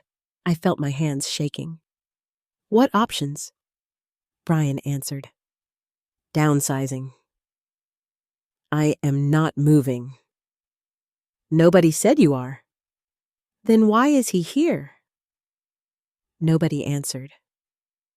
The man opened his portfolio. There are several senior communities. No. Melissa looked embarrassed. Mom. No. The stranger attempted another smile. Many people your age. I said no. For several seconds, nobody moved. Then I looked directly at him. Please leave. He looked at Brian. Brian looked at Melissa. Melissa looked at me. Finally, the man closed his folder. Perhaps another time. There won't be another time. He left. The front door closed. Silence filled the house. I turned toward my daughter. You invited him here? She folded her arms. We wanted information. For whom? For you. I never asked. Brian spoke. You need to think about the future. This is my future. Melissa's voice became sharper. You can't stay here forever. Why not? You need support. I have support. Who? Helen. Melissa laughed. Helen is 70 years old. And she can't take care of you. I stared at her. I didn't ask anyone to take care of me. Brian sat down. Look, Sydney. No. I rarely interrupted him. Today I did. My name is Mom. He became quiet. I continued. You invited a real estate consultant into my house without my permission. We were trying to help. There it is again. Melissa frowned. What? Help? The room became very still. For months, you've used that word. She crossed her arms. Because it's true. No. My voice shook. Helping isn't taking my keys. She said nothing. Helping isn't controlling my medicine. Still silence. Helping isn't asking me to sign papers I don't understand. Brian stood. Nobody forced you. No. You only threatened assisted living. Melissa's face became pale. Mom. No. For the first time in months, I refused to stop talking. You've treated me like I'm sick. I was worried. You've treated me like I'm confused. Because you forget things. You've treated me like a child. Melissa's eyes filled with tears. I'm your daughter. Then act like one. The words hurt both of us. She sat down. Brian looked uncomfortable. For several minutes, nobody spoke. Then the front door opened. Emily walked inside. She stopped immediately. The tension in the room was obvious. "What's going on?" Nobody answered. She looked at me. "Grandma." I took a deep breath. "Your parents invited a real estate consultant." Emily looked at her mother. "You what?" Melissa stood. "It's not what you think." "What is it?" "We were gathering information." Emily looked at Brian. "For selling the house." Brian said nothing. Emily's face changed. "You told me you weren't doing that." Melissa became angry. "Emily, stay out of this." "No." The word echoed through the room. Emily looked at me. "Grandma doesn't want to move." Melissa rubbed her forehead. "Nobody is forcing her." I looked directly at my daughter. "Then give me my keys." Silence. Brian looked away. Emily stared at her mother. "Mom." Melissa's voice became quiet. "Not yet." That answer changed something. Because now there were witnesses. Emily heard it. I heard it. Brian heard it. Melissa was no longer pretending. She was openly refusing to return my property. That evening, Helen called. I told her everything. The real estate consultant, the argument, Emily, the keys. Helen became very quiet. Then she said something simple. "Sydney, start writing everything down." "What?" "Dates, conversations, names." "Why?" "Because you're going to need it." After we hung up, I found a notebook. For the first time, I began documenting everything. The keys, the medication, the papers, the real estate consultant, the conversations, the threats. Robert had prepared legal protection. Michael had confirmed my rights. Daniel knew about the estate. Helen believed me. Emily had become a witness. And for the first time, Melissa and Brian were beginning to realize something. I was no longer frightened enough to stay silent. Upstairs before bed, I opened Robert's letter again. One sentence stood out. "You do not owe anyone your home." I read it twice, then 3 times. Because downstairs in the kitchen we had built together, my daughter and her husband had already started discussing my house as if it belonged to them. But they had made one mistake. They believed I would continue doubting myself. And they had no idea that tomorrow I planned to call Daniel Harper and tell him everything. I called Daniel Harper the next morning. My hands trembled while I held the telephone. For weeks, I had been afraid to tell anyone the truth. Now, the truth seemed to be the only thing that could save me. Daniel answered after the second ring. "Sydney, I need to see you." His voice immediately changed. "Is everything all right?" "No." "When can you come?" "As soon as possible." There was a brief silence, then he said, "I already spoke with Michael." That surprised me. "You did?" "Yes." "What did he tell you?" "Enough to know that we should meet." I looked toward the kitchen. Melissa was upstairs. Brian had already left for work. "When?" "This afternoon." I hesitated. "Should Melissa come?" "No." The answer came quickly. "Why?" "Because I need to speak with you privately." Private. I had almost forgotten what that word meant. For months, every conversation had included Melissa. Every appointment, every decision, every question. For the first time, someone wanted to speak only to me. Helen drove me again. As we entered Daniel's office, I noticed Michael Bennett sitting beside him. The 2 men stood. Both greeted me warmly. Suddenly, I felt less alone than I had in months. Daniel pointed toward a chair. "Please sit." I placed my notebook, Robert's letter, and my folder on the table. Daniel looked surprised. You brought everything? I started writing things down.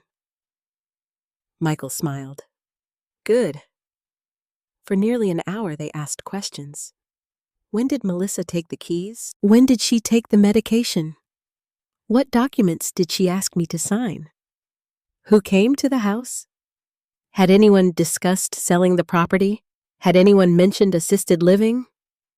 I answered every question carefully. Daniel occasionally took notes. Michael occasionally looked through documents. Finally, Daniel folded his hands. Sydney, I want to explain something. I nodded. The trust Robert created is very strong. Strong. It was designed specifically to protect you. From what?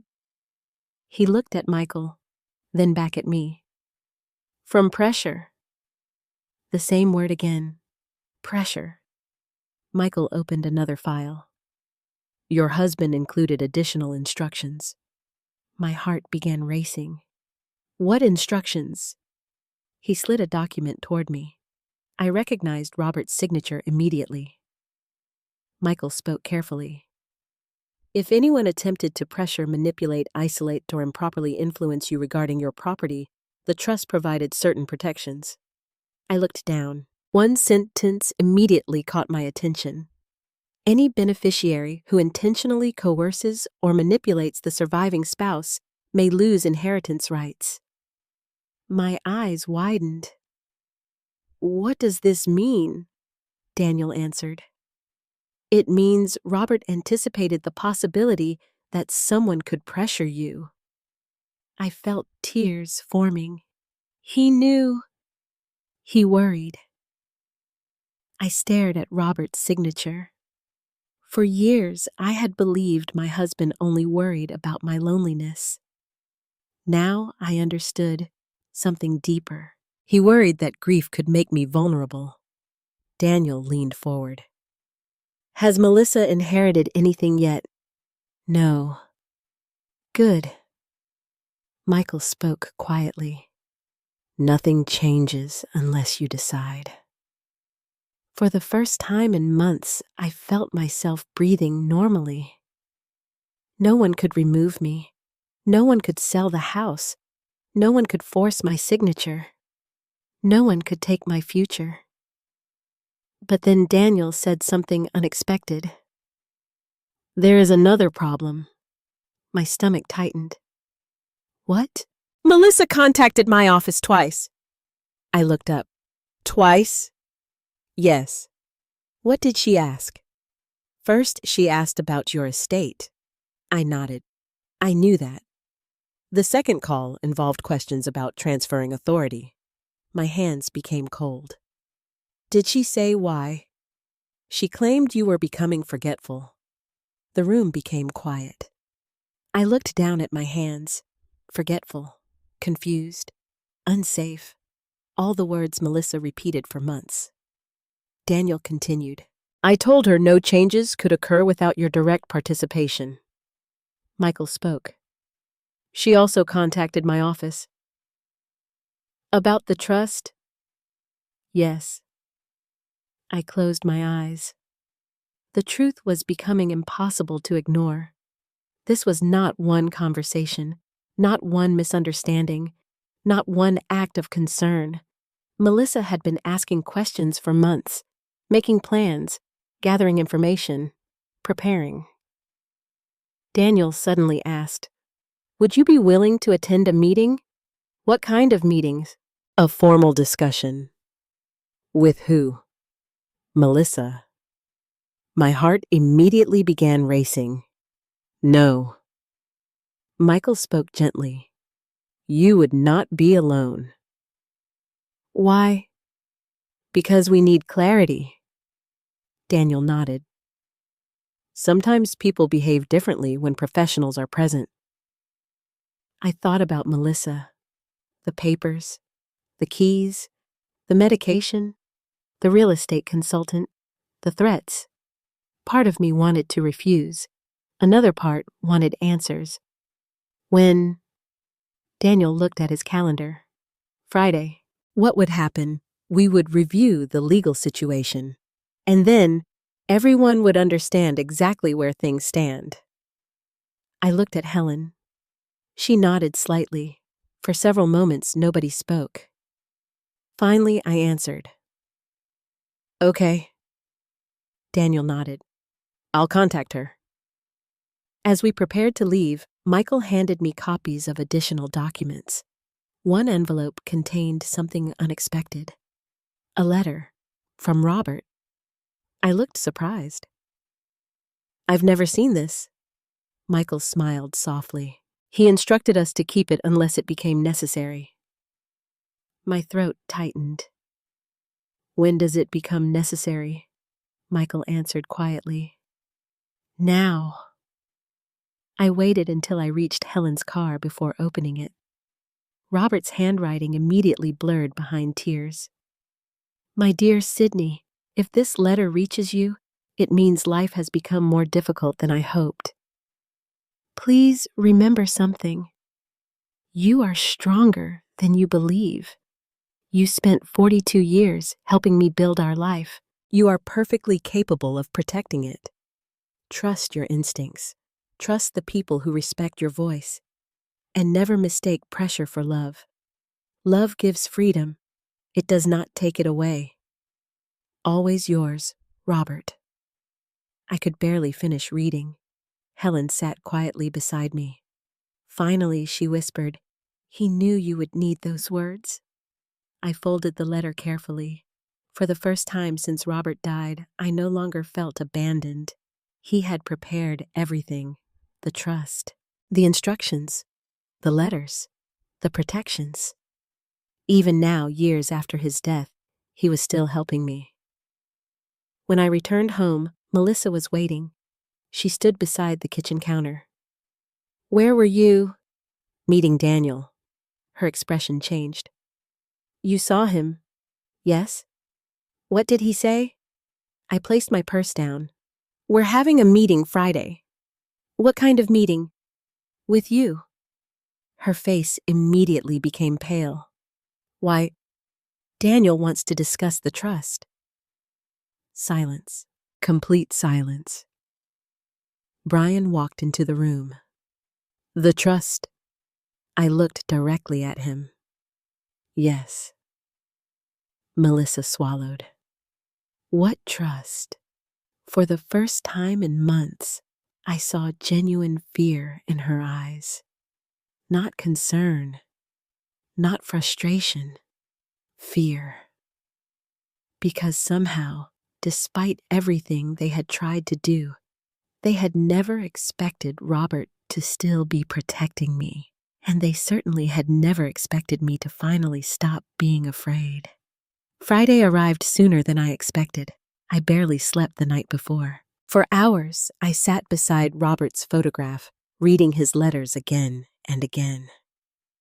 Every sentence seemed to give me strength. Trust your instincts. Trust the people who respect your voice. Never mistake pressure for love. At 9 o'clock, Helen picked me up. Neither of us spoke much during the drive. The morning sky above Columbus was gray and a light rain covered the streets. I watched the buildings pass by and wondered whether my daughter understood what was about to happen. Part of me still hoped she would walk into Daniel's office, apologize, and tell me I had misunderstood everything. But another part already knew better. When we arrived, Michael Bennett was waiting in the conference room. Daniel sat beside him. A long wooden table separated the chairs. Several folders rested neatly in front of them. The room felt less like a law office and more like a courtroom.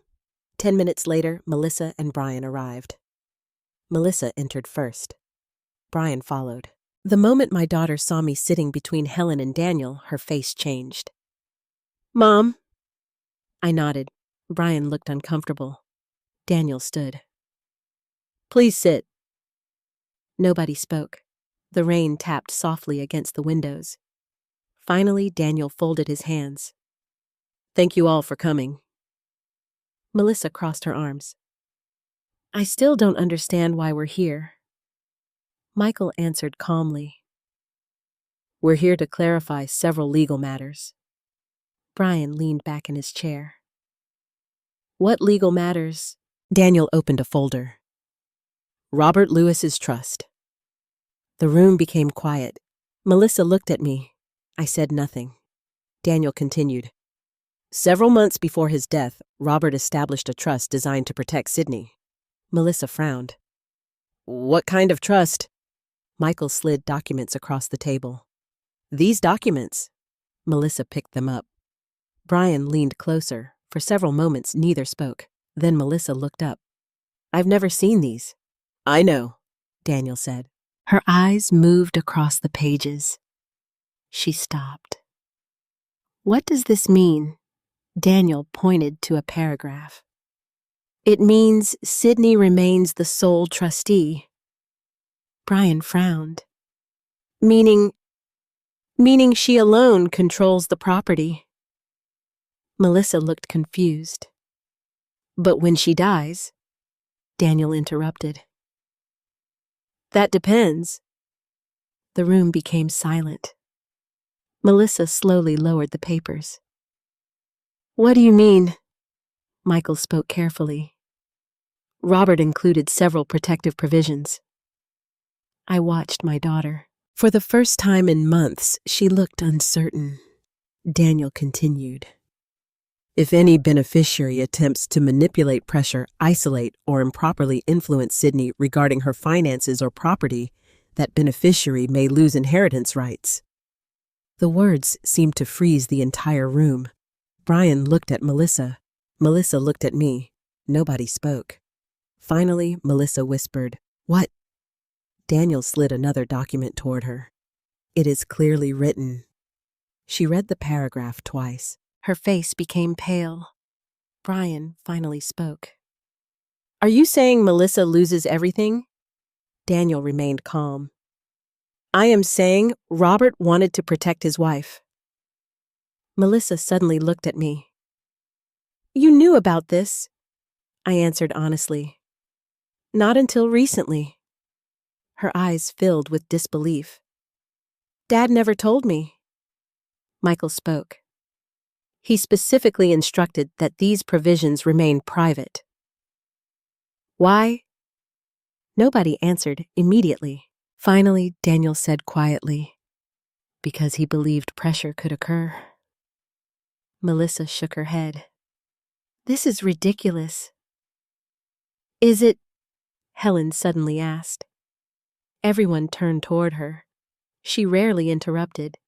Today she did. You took her keys. Melissa looked angry. I was helping. You controlled her medication. She needed support. You brought a real estate consultant to her house. Melissa looked toward me. Mom wanted options. No, I said. The room became silent. For the first time, my voice felt strong. I never asked for options. Melissa's eyes filled with tears. Mom, you took my car keys. I was worried. You took my house keys. I wanted to protect you. You tried to make me sign documents. They were for emergencies. Daniel opened another file. There is also the matter of recent inquiries. Melissa looked confused. What inquiries? Michael answered. You contacted my office. Her face immediately changed. I was asking questions. You asked about modifying authority. Daniel added, You contacted my office twice. Brian shifted in his chair. Melissa looked trapped. I was trying to help. Michael spoke softly. Help does not require secrecy. Nobody answered. The rain outside had become heavier. I looked at my daughter. She suddenly looked much younger. Not 43, not a mother, just a frightened little girl. And for one brief moment, my anger disappeared, because I saw something underneath all the control. Fear. Melissa finally spoke. Dad didn't trust me. Daniel answered carefully. Robert loved you. Then why this? No one spoke. I reached for Robert's letter inside my purse. I think he worried. Melissa looked at me. Worried about me? I nodded. Maybe. Tears rolled down her cheeks. I would never hurt you. The room remained quiet. Then I asked the question I had carried for months. Why did you want the house? She immediately looked down. I didn't. Melissa. Her shoulders began shaking. We were struggling. Brian closed his eyes. She continued. Brian lost money. I looked at him. He said nothing. The mortgage on our house increased. More silence. We had debt. Daniel quietly folded his hands. Melissa wiped her eyes. When Dad died, I started worrying. About what? Everything? She looked at me. You lived alone. I know. I was scared. But you took my choices. I thought you needed me. No. Tears filled my own eyes. I needed my daughter. The room became very quiet. For several moments, nobody moved. Finally, Michael spoke. The legal matters are clear. He looked directly at Melissa. Sydney controls her property. He looked at Brian. No transfer can occur. He looked at me. And no one can remove your rights. I felt something lift from my shoulders. Months of fear, months of doubt, months of wondering whether I was losing my mind. All gone. Because the truth had finally entered the room. Melissa sat quietly.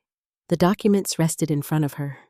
The trust, the protection, the consequences. Everything Robert had prepared. As we stood to leave, Daniel handed me a final copy of the trust. I placed it inside my purse. Melissa remained seated. She looked at me. Mom? I stopped. Her voice broke. Are you taking everything away from me?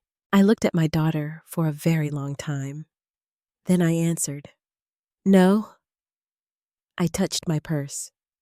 The only thing I'm taking back is my own life. And for the first time since Robert died, I walked out of that room knowing exactly who I was. Not a patient, not a burden, not someone waiting for permission. I was Sydney Lewis, and Robert had made certain nobody would ever take that away. When I returned home after the meeting, the house felt strangely quiet. Brian drove Melissa home separately. Helen walked me to the front door. Before leaving, she squeezed my hand. Call me if you need anything. I nodded. For the first time in months, I wasn't afraid of being alone. I was afraid of what would happen next.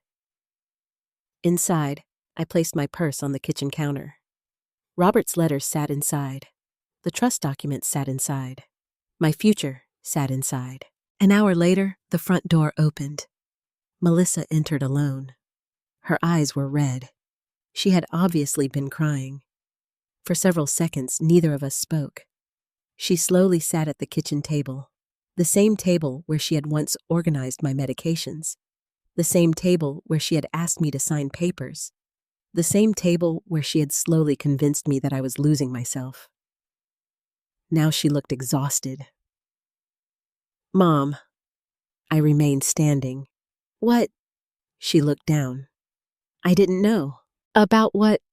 The trust. I said nothing. She continued. I didn't know Dad did all of that. He was trying to protect me. Her eyes filled again. From me.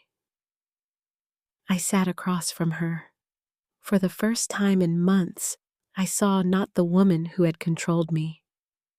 I saw my daughter. The little girl who used to bring me flowers from the yard. The teenager who cried after her first heartbreak. The woman who once sat beside my hospital bed after my surgery. Somewhere along the way, fear had changed her. I don't know, I answered honestly. She wiped her eyes. We were drowning. I remained quiet. Brian's company cut his hours. She stared at the table. We refinanced the house. She swallowed. Then interest rates went up. I remembered Emily mentioning money problems, but nobody had told me the truth. We owed almost $90,000. The number shocked me. We fell behind. She looked up. I was scared. I finally asked the question that had lived inside me for months. Why didn't you tell me? Her voice broke. Because I knew you'd help us. I would have. I know. Then why? She began crying. Because if you helped us, I would still owe you. The room became silent. I suddenly understood. This wasn't only about money. It was pride, fear, shame. Brian had lost money. Bills had increased. Their marriage was struggling. And instead of asking for help, Melissa had tried to solve the problem herself. The wrong way. The dangerous way. She looked at me. When Dad died, I started thinking about the house. I closed my eyes. Finally, the truth. I thought eventually it would become mine. It might have. I know. But you wanted it sooner. Tears rolled down her face. I started worrying that something would happen to you. Then you took my keys. She nodded. I convinced myself it was for your safety. My medication. I thought if I controlled something small, I could control everything. I felt tears filling my own eyes. The papers. She looked ashamed. Brian found them. What papers? The power of attorney forms. The room became very quiet. Did you want me declared incompetent? No. The answer came immediately. No. She cried harder. I never wanted that. Then what did you want? She lowered her head. I wanted certainty. I finally understood. Melissa had become terrified of uncertainty. Bills, debt, a future she could not control. And somewhere inside that fear, she began seeing my house as an answer. Not because she hated me, because she panicked. Unfortunately, fear can be just as dangerous as greed. That evening, Brian arrived. He entered quietly. He looked exhausted. For several minutes, nobody spoke. Finally, he sat down. Sydney.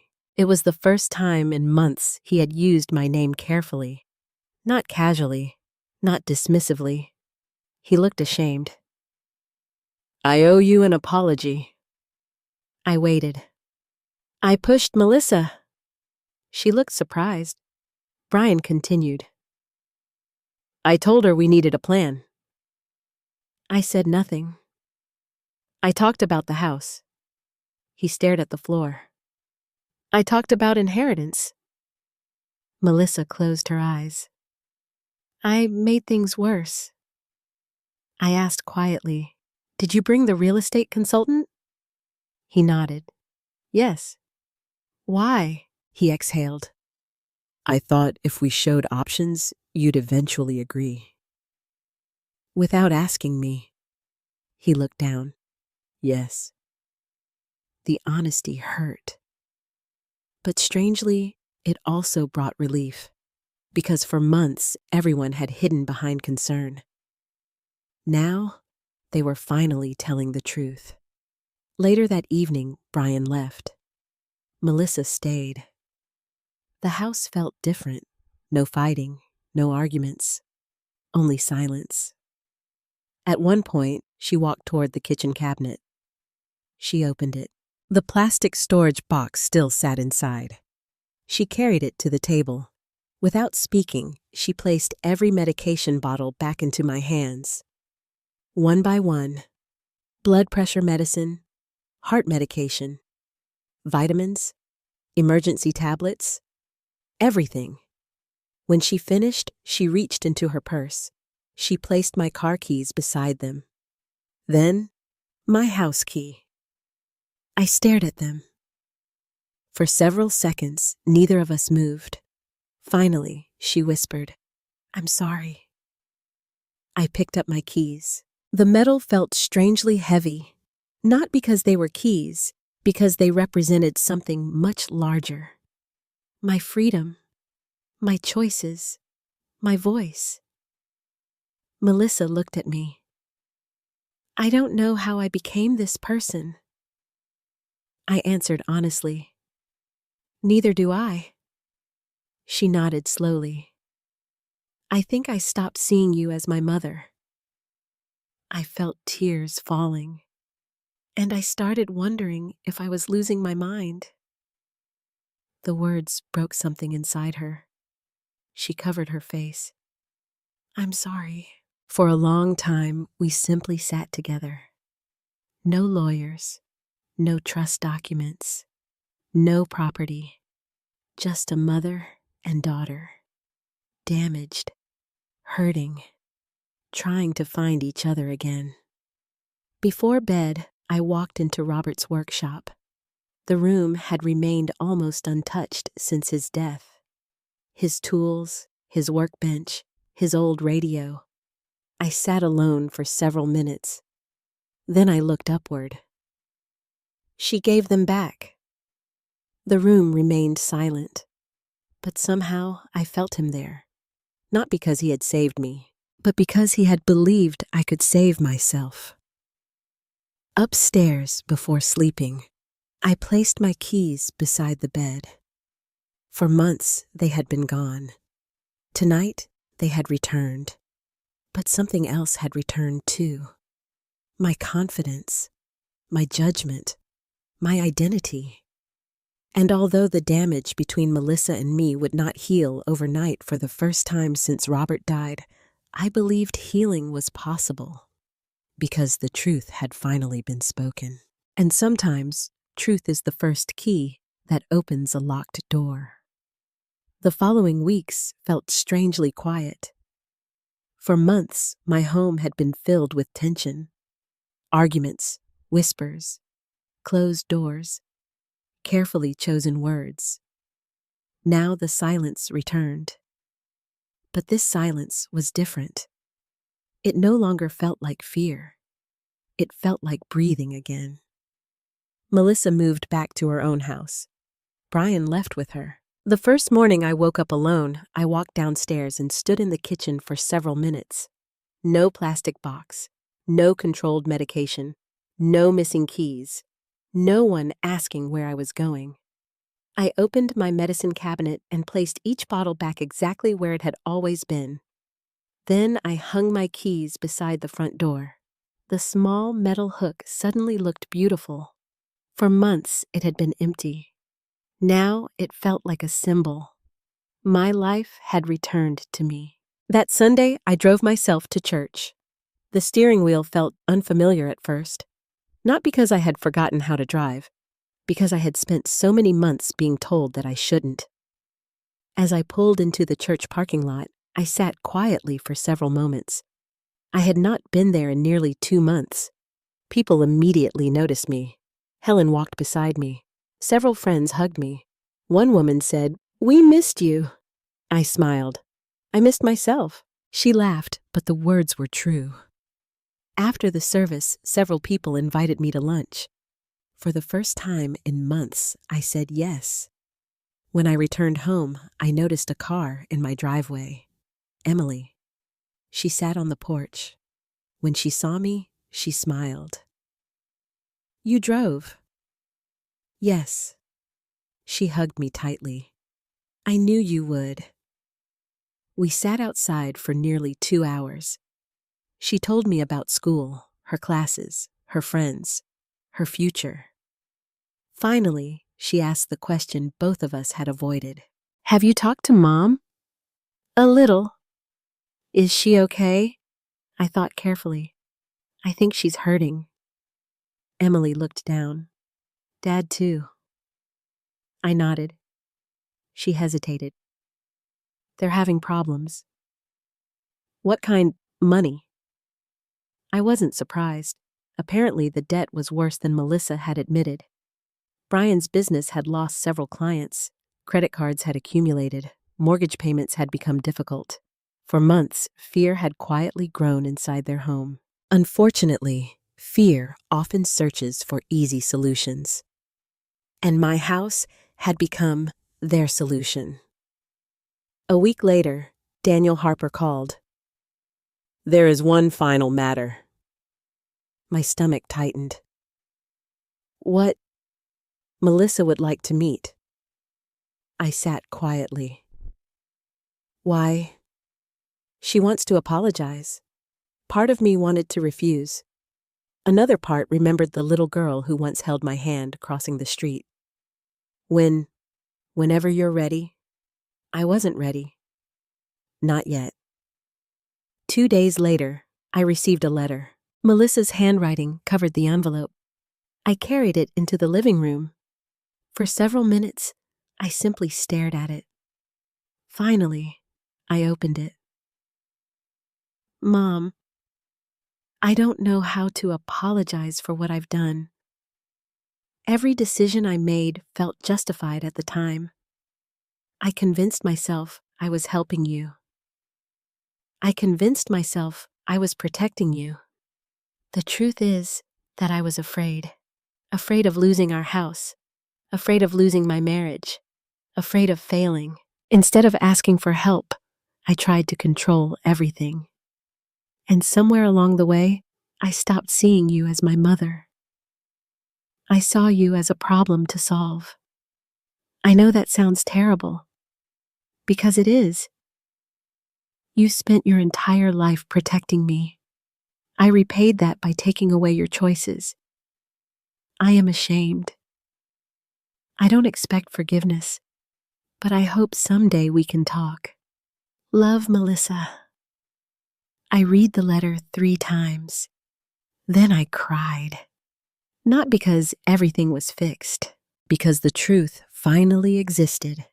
No excuses, no explanations, no pretending, just truth. That evening, I walked into Robert's workshop. I placed Melissa's letter beside his. One from the husband who protected me. One from the daughter who hurt me. Life seemed strangely balanced. Several days later, Brian unexpectedly came to the house. Alone. He stood awkwardly at the front door. "I won't stay long." I invited him inside. He sat at the kitchen table, the same table where so many painful conversations had happened. "I wanted to apologize." I nodded. "I pushed Melissa." He looked exhausted. "I kept talking about money." He rubbed his hands together. "I convinced myself your house would solve our problems." I remained quiet. He continued. "It wouldn't have." "No." He nodded. "We still would have been in debt." For several moments, neither of us spoke. Finally, he said something I never expected. "Robert was smarter than all of us." I smiled slightly. "Yes." "He knew people become desperate." I looked toward the window. "He loved his family." Brian nodded. "He also understood human nature." Before leaving, he stood near the door. "I'll make sure Melissa gets help." "What kind of help?" "Counseling." That surprised me. He continued. "She isn't sleeping." I suddenly remembered something. Months earlier, Melissa often looked exhausted, anxious, restless. At the time, I thought it was stress. Perhaps it had been. Fear had been eating her alive long before she took my keys. Several weeks later, Emily invited me to one of her college presentations. I attended. Melissa sat 3 rows away. Our eyes met. Neither of us spoke. But when the presentation ended, she approached. Slowly, carefully. "Mom?" "Hello?" She looked nervous. "I just wanted to say thank you for coming." "Of course." She nodded. "I've started seeing someone." I frowned. "A counselor." I smiled gently. "Good." She looked relieved. "I know things won't go back to normal." "No." "I understand." For several seconds, neither of us spoke. Then she asked quietly, "Do you think someday you'll trust me again?" I answered honestly, "I don't know." She nodded. "I'll wait." As I drove home that evening, I realized something important. Forgiveness and trust are not the same thing. You can forgive someone. You can love someone. You can pray for someone and still keep boundaries. Robert had protected me legally, but now I needed to protect myself emotionally. The following Sunday, I planted new roses in the garden. The old bushes had suffered during the previous year. Several had died, others survived. As I worked in the soil, I thought about my family.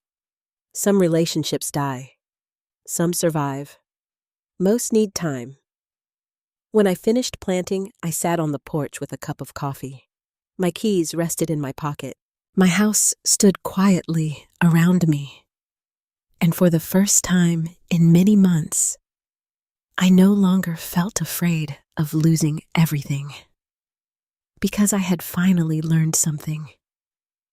The greatest thing I almost lost was not my home. It was myself. And thankfully, I found my way back before it was too late. Almost 6 months passed. Summer slowly became autumn. The roses I planted beside the porch had begun to bloom. The house felt alive again. Not because anything inside it had changed, because I had. Every morning, I made my own coffee. I took my own medication. I drove wherever I wanted. Sometimes I went to church. Sometimes I visited Helen. Sometimes I simply drove through the countryside with the windows down and Robert's favorite music playing softly through the speakers. Freedom often returns quietly. You don't notice it all at once. You notice it when you reach for your keys and find them exactly where you left them. You notice it when nobody asks where you're going. You notice it when your own voice no longer sounds unfamiliar. Melissa and I spoke occasionally. Short phone calls, birthday cards, careful conversations. Neither of us rushed. Trust grows slowly, especially after it breaks. Emily visited almost every weekend. She often helped me in the garden. Sometimes she brought groceries. Sometimes she simply sat beside me on the porch. One afternoon she asked, "Grandma, are you angry at Mom?" I thought about the question for a long time. No, really. No. What are you then? I looked toward the garden. Sad. She nodded. I think Mom is too. I know. Several weeks later, Melissa invited me to lunch. The restaurant was small and quiet. For the first few minutes, both of us seemed nervous. Then she reached into her purse. She handed me an envelope. What's this? Our financial records? I looked surprised. Why? She smiled sadly. No more secrets.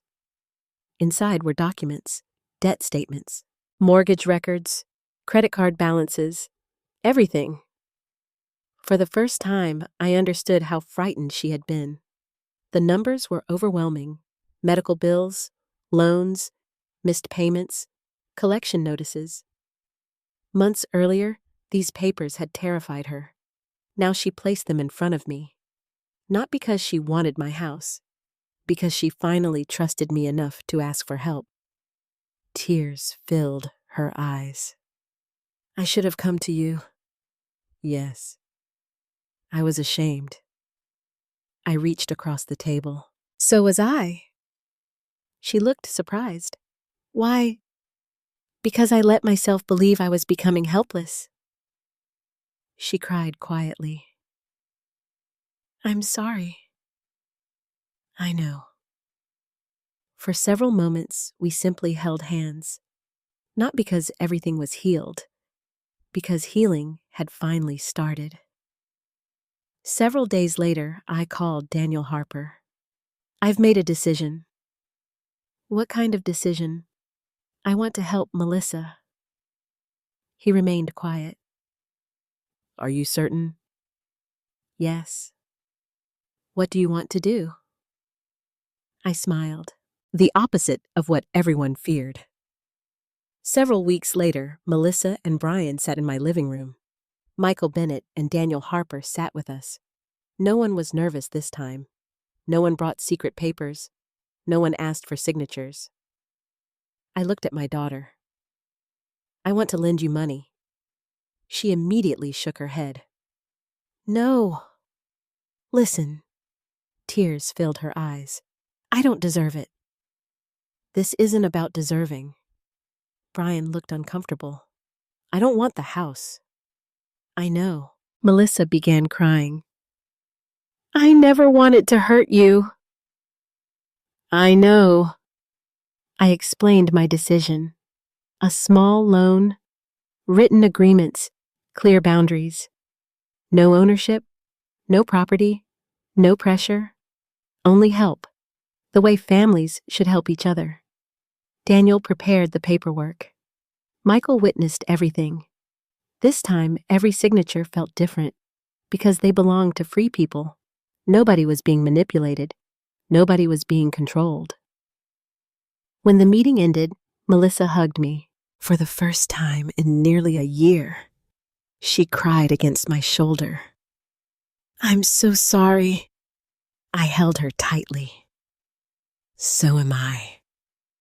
Winter arrived. Christmas decorations appeared throughout the neighborhood. For years, Robert had always decorated the front porch. The first Christmas after his death, I couldn't do it. The second year, Melissa did it. The third year, nobody touched the decorations. This year, Emily arrived with several boxes. Come on, Grandma. Together, we decorated the house. Melissa came later. Then, Brian. For a while, we worked quietly. The atmosphere still felt fragile, but it also felt honest. That evening, we sat together in the living room. The Christmas lights reflected softly against the windows. At one point, Melissa looked toward Robert's photograph. I think Dad saved us. Nobody answered immediately. Finally, I spoke. No. Everyone looked at me. He protected me. I looked at my daughter. But we saved ourselves. Melissa wiped her eyes. Because the truth was simple. Robert created the trust. Robert wrote the letters. Robert prepared the protection. But eventually, each of us had to make choices. I had to find my voice. Melissa had to face the truth. Brian had to accept responsibility. Emily had to speak honestly. And somehow, through all the pain, our family found its way back.